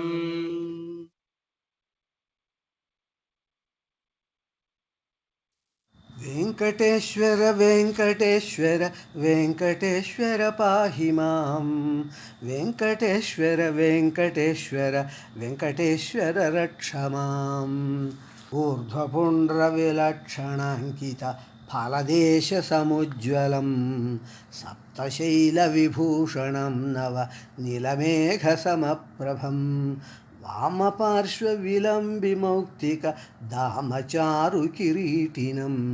वेङ्कटेश्वरमाश्रये मम किं करिष्यति वै कलिः वेङ्कटेश्वर वेङ्कटेश्वर वेङ्कटेश्वर पाहि मां वेङ्कटेश्वर वेङ्कटेश्वर वेङ्कटेश्वर रक्ष माम् हंसयोरुपरिस्फुरद्युति शङ्खचक्रसुलक्षितं चक्रवाकसमाकृतिस्फुट कर्णभूषणशोभितं स्वर्णवर्णधगद्धगद्युति नूतनाम्बरविभ्रमं वेङ्कटेश्वरमाश्रये मम किं करिष्यति वै कलिः वेङ्कटेश्वर वेङ्कटेश्वर वेङ्कटेश्वर पाहि मां वेङ्कटेश्वर वेङ्कटेश्वर वेङ्कटेश्वर रक्ष माम् चित्रपुष्पसरोल्लसत्तुलसीदळात्मकमालिकं वज्रमौक्तिकधामसंभृत चित्रचित्रविभूषणं शोणपद्मविशेषहार परिष्कृतामलकन्धरं वेङ्कटेश्वरमाश्रये मम किं करिष्यति वै कलिः वेङ्कटेश्वर वेङ्कटेश्वर वेङ्कटेश्वर पाहि मां वेङ्कटेश्वर वेङ्कटेश्वर वेङ्कटेश्वर रक्ष माम् शूतपल्लवकोमलाधर नर्तितस्मितसुन्दरं चन्दनाङ्कसमुल्लसच्युबुकान्तकान्तिविलक्षणम् उल्लसत्तिलपुष्पसंमित चरुनासमनोहरं वेङ्कटेश्वरमाश्रये मम किं करिष्यति वै कलिः वेङ्कटेश्वर वेङ्कटेश्वर वेङ्कटेश्वर पाहि मां वेङ्कटेश्वर वेङ्कटेश्वर वेङ्कटेश्वर रक्ष माम् धौतदीधितिमीनयुग्म कलालसत्तललोचनं कामचापयुगभ्रुवोरति सुन्दराकृतिभासुरं वामपाणिविलोलसौरभ वर्षिकोमलवारिजं वेङ्कटेश्वरमाश्रये मम किं करिष्यति वै कलिः वेङ्कटेश्वर वेङ्कटेश्वर वेङ्कटेश्वर पाहि मां वेङ्कटेश्वर वेङ्कटेश्वर वेङ्कटेश्वर रक्ष माम् दक्षिणादिगुणालयं शुभ सर्वसद्गुणसागरं पापकूपनिमग्नजीव समुद्धरं धरणीधवम् अङ्गुलीयकवज्रदीधिति पाणिनाभयदायकं वेङ्कटेश्वरमाश्रये मम किं करिष्यति वै कलिः वेङ्कटेश्वर वेङ्कटेश्वर वेङ्कटेश्वर पाहि मां वेङ्कटेश्वर वेङ्कटेश्वर वेङ्कटेश्वर रक्ष माम् उज्ज्वलाङ्गसुदर्शनाभिध चक्रखण्डितराक्षसं सर्वमङ्गलदेवता रमयालसद्गुरुवक्षसं शङ्खचक्रगदाशिशार्ङ्ग समाख्यपञ्चसमायुधं वेङ्कटेश्वरमाश्रये मम किं करिष्यति वै कलिः वेङ्कटेश्वर वेङ्कटेश्वर वेङ्कटेश्वर पाहि मां वेङ्कटेश्वर वेङ्कटेश्वर वेङ्कटेश्वर रक्ष माम् यः पठेदिदमद्भुतं स्तव मुत्तमोत्तममागमं सर्वकष्टविमुक्तिमेति सकृत्सुखं लभते नरः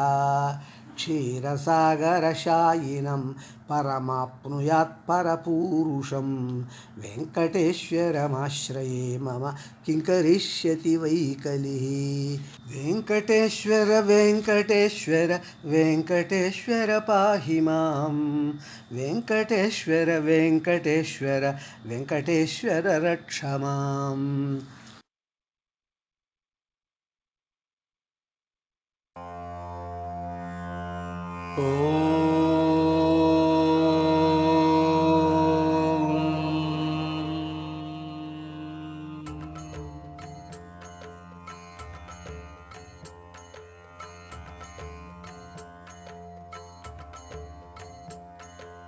शङ्कराय ते लोकशङ्कराय ते वन्दनानि मे देववासुदेवस्य शङ्कराय ते लोकशङ्कराय ते वन्दनानि मे देववासुदेवस्य फाललोचनं तव हि मे सुदर्शनं शूलमेव ते तिलकमोत्फपुण्ड्रकम् नीलकण्ठते भाति कण्ठनीलिम विस्तरान्महो मम हि देहनीलिम शङ्कराय ते लोकशङ्कराय ते वन्दनानि मे देववासुदेवस्य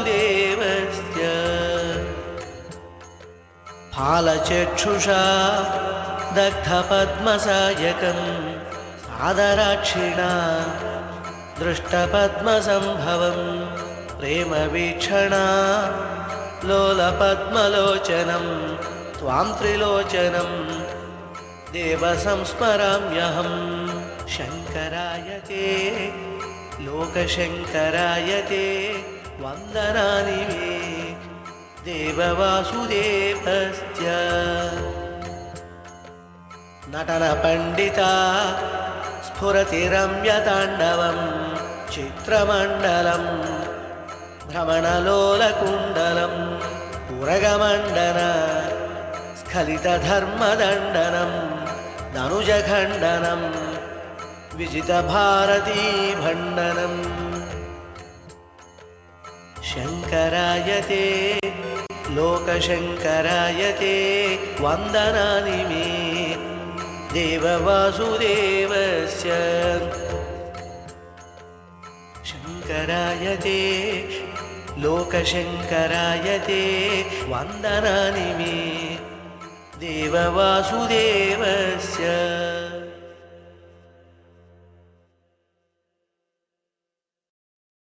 ऋषिवराणां मानसालोलहंसाय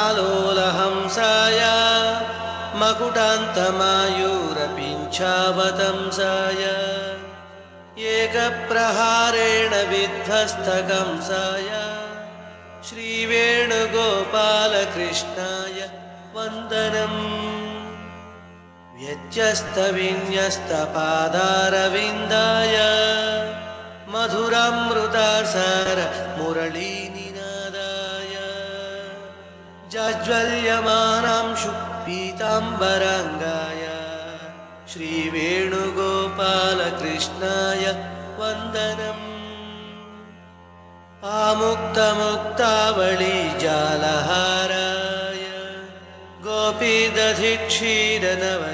गोपीदधिक्षीरनवनीतचोराय बृन्दावने वल्लवी वृन्दजाराय श्रीवेणुगोपालकृष्णाय वन्दनम्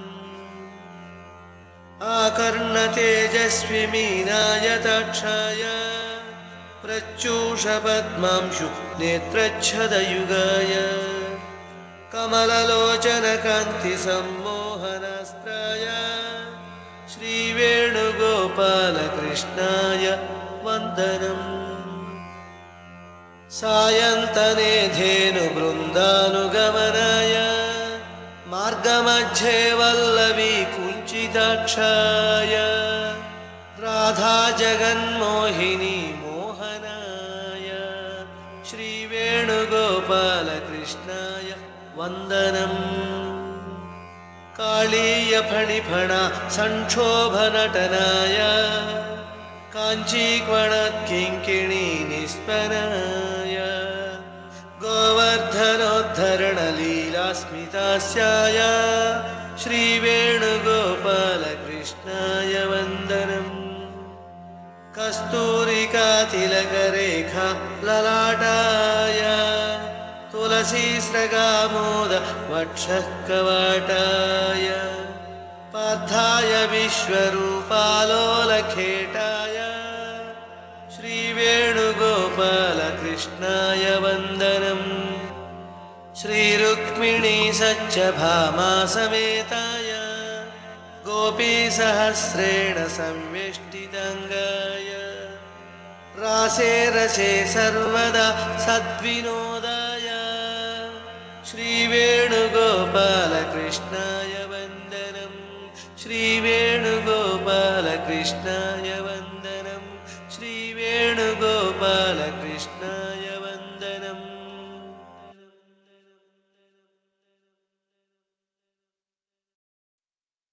నీ వెంటే పడతం దత్తుడో. శ్రీ దత్తస్వామి వారు రచించిన తెలుగు జానపద గీతం. నీ వెంటే పడతం దత్తుడో,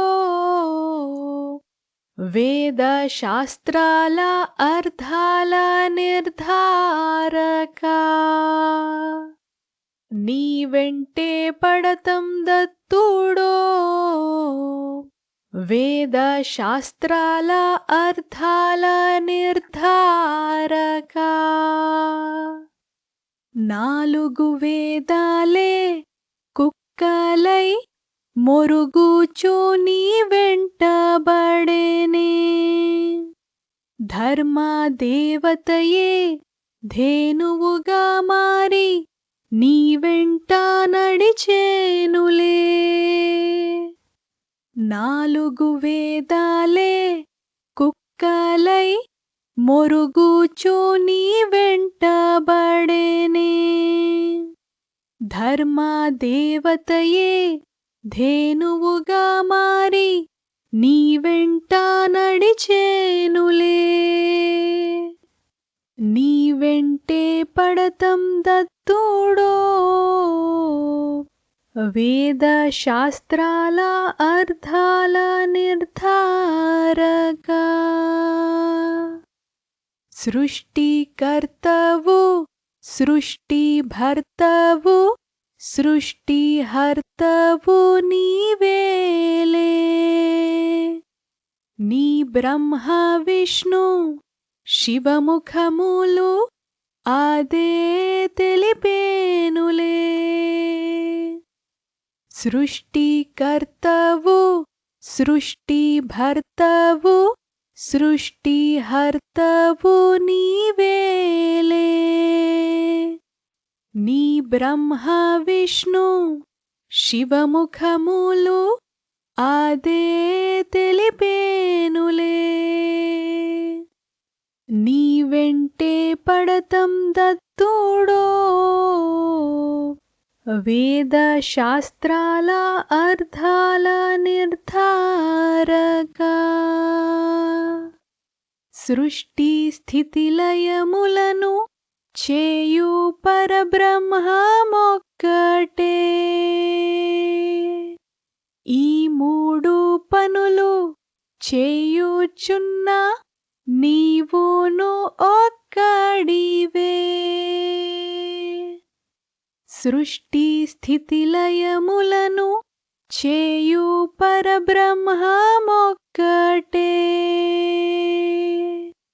ఈ మూడు పనులు చేయుచున్న నీవును ఒక్కడివే. నీ వెంటే పడతం దత్తుడో, వేద శాస్త్రాల అర్థాల నిర్ధారక. వేద నిర్వచనము సమన్వయమయ్యేను నీలోనే. దత్తుడే పరబ్రహ్మమని ఋషులే నిశ్చయించిరే. వేద నిర్వచనము సమన్వయమయ్యేను నీలోనే.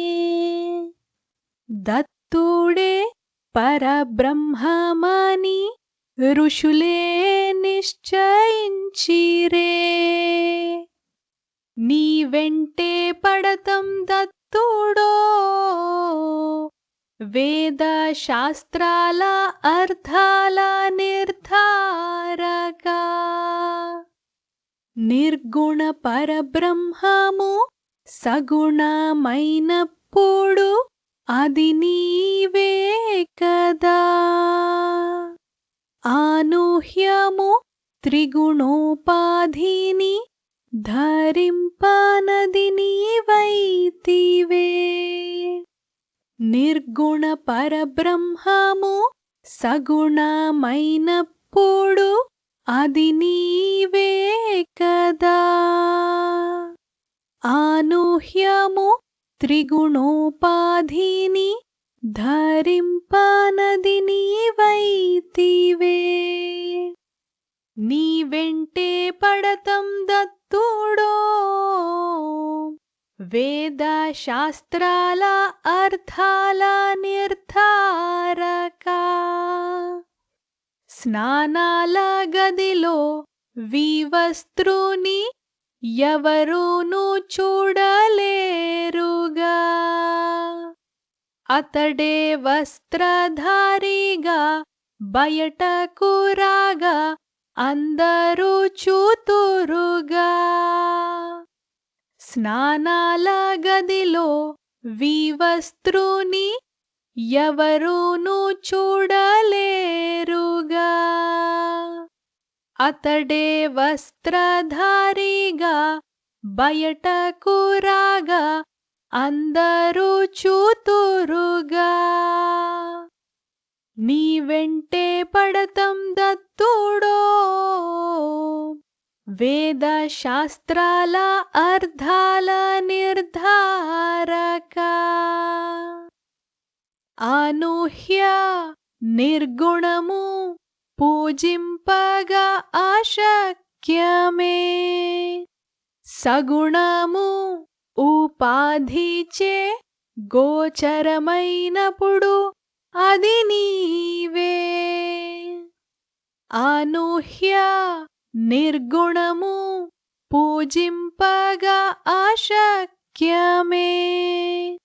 సగుణము ఉపాధిచే గోచరమైనప్పుడు అది నీవే. నీ వెంటే పడతం దత్తుడో వేద శాస్త్రాల అర్థాల నిర్ధారక. నీ వెంటే పడతం దత్తుడో వేద శాస్త్రాల అర్థాల నిర్ధారక. English translation follows. The following song is the English translation of the Telugu folk song Ni Vente Padatam Dattudo, composed by His Holiness Shri Datta Swami, and the English translation is also done by Swami himself. We run after you only, O Datta, the authority to decide the essence of Vedic scriptures. We run after you only, O Datta, the authority to decide the essence of Vedic scriptures. Four Vedas became the barking dogs running after you. The deity of justice follows you as a cow behind you. Four Vedas became the barking dogs running after you. The deity of justice follows you as a cow behind you. We run after you only, O Datta, the authority to decide the essence of Vedic scriptures. You are the creator, maintainer, and destroyer of the world.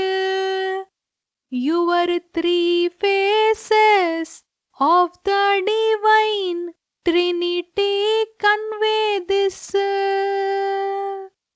You are the creator, maintainer, and destroyer of the world. Your three faces of the divine Trinity convey this. We run after you only, O Datta, the authority to decide the essence of Vedic scriptures. Parabrahman is only one doing these three works. You are also one only doing these three works. Parabrahman is only one doing these three works. You are also one only doing these three works. We run after you only, O Datta, the authority to decide the essence of Vedic scriptures.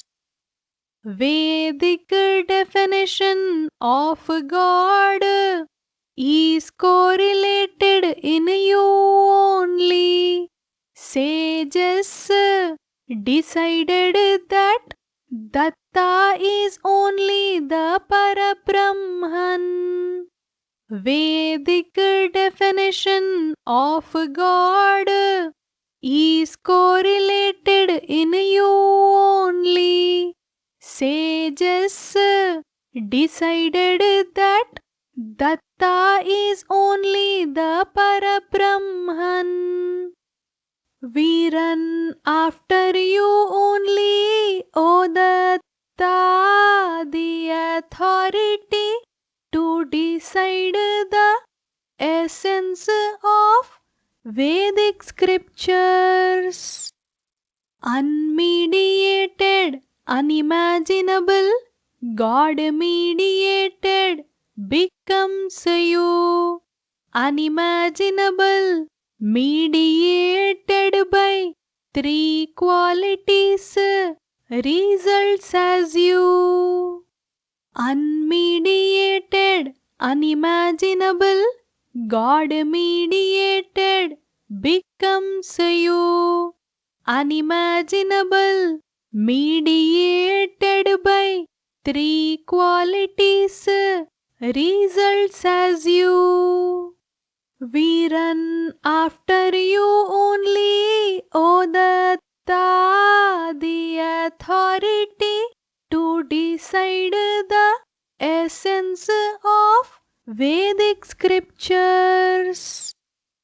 None can see the naked person bathing in the bathroom.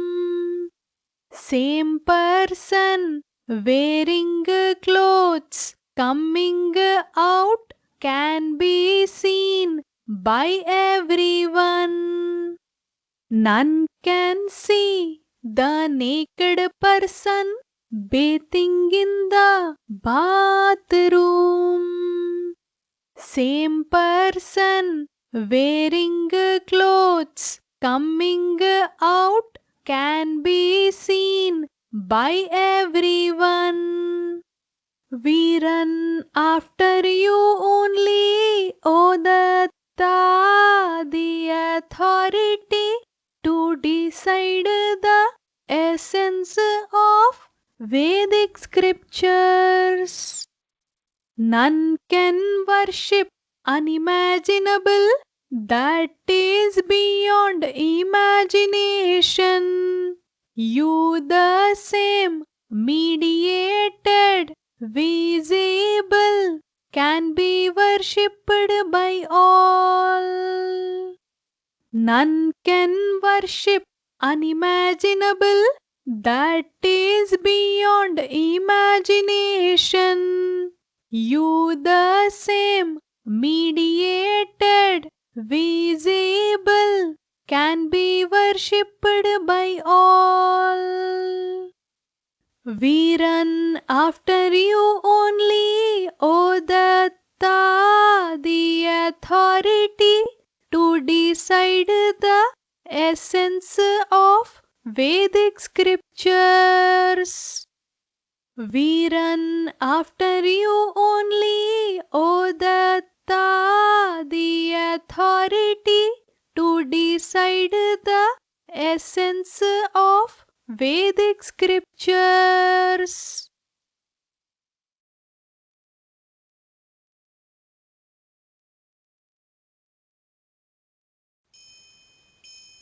धरती पर भक्तों के तुम हो उद्धारक, भक्तों के कष्टों के तुम हो निवारक, जीवों के भरता तुम ही हो मेरे पालक, जगत गण हूँ मैं और तुम जग संचालक। गुरु दत्ता श्री दत्ता जय जय प्रभु दत्ता, त्रिमूर्ति अवतारी साक्षात परब्रह्म श्री दत्ता स्वामी। सृष्टि स्थिति लयकारी तुम दत्तावतारी, तुम्हारी लीला स्वामी जग से है न्यारी, काषाय वस्त्रों में दत्त त्रिपुरारी, तुम्हारी महिमा गाए हम सब नर नारी। गुरु दत्ता श्री दत्ता जय जय प्रभु दत्ता, त्रिमूर्ति अवतारी साक्षात परब्रह्म श्री दत्ता स्वामी। त्रिगुणों के मालिक कर त्रिगुणों को धारण, स्वयं ही सिखाए ज्ञान भक्ति समर्पण, तेरे रमणार्थ सदा यत्न निरंतर, तुम्हारी सेवा में ही मैं रहूं सदा तत्पर। गुरु दत्ता श्री दत्ता जय जय प्रभु दत्ता, त्रिमूर्ति अवतारी साक्षात परब्रह्म श्री दत्ता स्वामी। वेदों के कर्ता तुम ही वेदों के रक्षक, तुमसे ही वेदों का अस्तित्व अब तक, वेदों के वचन हो तुम में ही सार्थक, तुम बिन स्वामी है ये जीवन निरर्थक। गुरु दत्ता श्री दत्ता जय जय प्रभु दत्ता, त्रिमूर्ति अवतारी साक्षात परब्रह्म श्री दत्ता स्वामी। प्रज्ञान स्वामी का है मोक्षकारी, नष्ट करे सारे अवगुण हमारे, जितनी भी चाहे हो ईर्ष्या हमारी, फिर भी न छोड़ा हमें बेसहारे। गुरु दत्ता श्री दत्ता जय जय प्रभु दत्ता, त्रिमूर्ति अवतारी साक्षात परब्रह्म श्री दत्ता स्वामी। अहम में डूबे हम मनुष्य सारे, करते तिरस्कार प्रभु का हमारे, प्रेम से प्रभु सहते आरोप सारे, फिर भी हमें स्वामी गले लगावे। गुरु दत्ता श्री दत्ता जय जय प्रभु दत्ता, त्रिमूर्ति अवतारी साक्षात परब्रह्म श्री दत्ता स्वामी। अहम सोया बिन दत्ता को ध्यावे, अत्रि अनसोया वही मानव होवे, अंत समय में जो दत्ता पुकारे, पुत्र समान दत्ता दौड़े आवे। गुरु दत्ता श्री दत्ता जय जय प्रभु दत्ता, त्रिमूर्ति अवतारी साक्षात परब्रह्म श्री दत्ता स्वामी। छोड़े छूटे ना जो बंधन संसारी, बंधन छूटे जो पकड़े प्रीत तुम्हारी, चाहूं ना धन वैभव ना मुक्ति ही प्यारी, तुम्हारी भक्ति स्वामी संपत्ति हमारी। गुरु दत्ता श्री दत्ता जय जय प्रभु दत्ता, त्रिमूर्ति अवतारी साक्षात परब्रह्म श्री दत्ता स्वामी। यथाशक्ति यथ भक्ति चरण आरंभिक, कर्म संन्यास कर प्रेम निर्धारित, कर्म फल त्याग कर भक्ति प्रमाणित, दोनों करे सो कर्मयोगी हो साबित। गुरु दत्ता श्री दत्ता जय जय प्रभु दत्ता, त्रिमूर्ति अवतारी साक्षात परब्रह्म श्री दत्ता स्वामी। अमृत वचन स्वामी का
उद्वेगरहिता संतोषरहिता शांति समुद्रा श्री दत्ता शांति समुद्रा श्री दत्ता शांति समुद्रा श्री दत्ता ओम शांति शांति शांति నమస్కారం స్వామి. నమస్కారం స్వామీజీ. పాద నమస్కారం స్వామి. పాద నమస్కారం స్వామీజీ. నమస్కారం స్వామి. నమస్తే నమస్తే నమస్తే. పాద నమస్కారం స్వామి. నమస్కారం స్వామి. నమస్తే నమస్తే నమస్తే. పాద నమస్కారం స్వామీజీ. నమస్తే నమస్తే నమస్తే. పాద నమస్కారం స్వామి. నమస్తే నమస్తే నమస్కారం స్వామి. నమస్కారం స్వామి. పాద నమస్కారం స్వామి. నమస్తే నమస్తే నమస్తే. పాద నమస్కారం స్వామి. నమస్తే నమస్తే. పాద నమస్కారం స్వామి. నమస్కారం స్వామి. నమస్తే నమస్తే నమస్తే. పాద నమస్కారం స్వామీజీ. నమస్కారం స్వామీజీ. నమస్తే నమస్తే. పాద నమస్కారం నమస్కారం స్వామీజీ. నమస్తే నమస్తే నమస్తే. పాద నమస్కారం స్వామి. నమస్తే నమస్తే నమస్తే. నమస్తే నమస్కారం స్వామీజీ. నమస్తే నమస్తే నమస్తే. నమస్కారం స్వామి. నమస్కారం. నమస్తే నమస్తే. నమస్కారం స్వామి. నమస్తే నమస్తే. Is anyone left to ask? నమస్కారం స్వామీజీ. నమస్తే నమస్తే. Is anyone left to offer rounds to Swami? నమస్తే నమస్తే. పాద నమస్కారం స్వామి. నమస్తే నమస్తే. Pada Namaskaram Swami. నమస్తే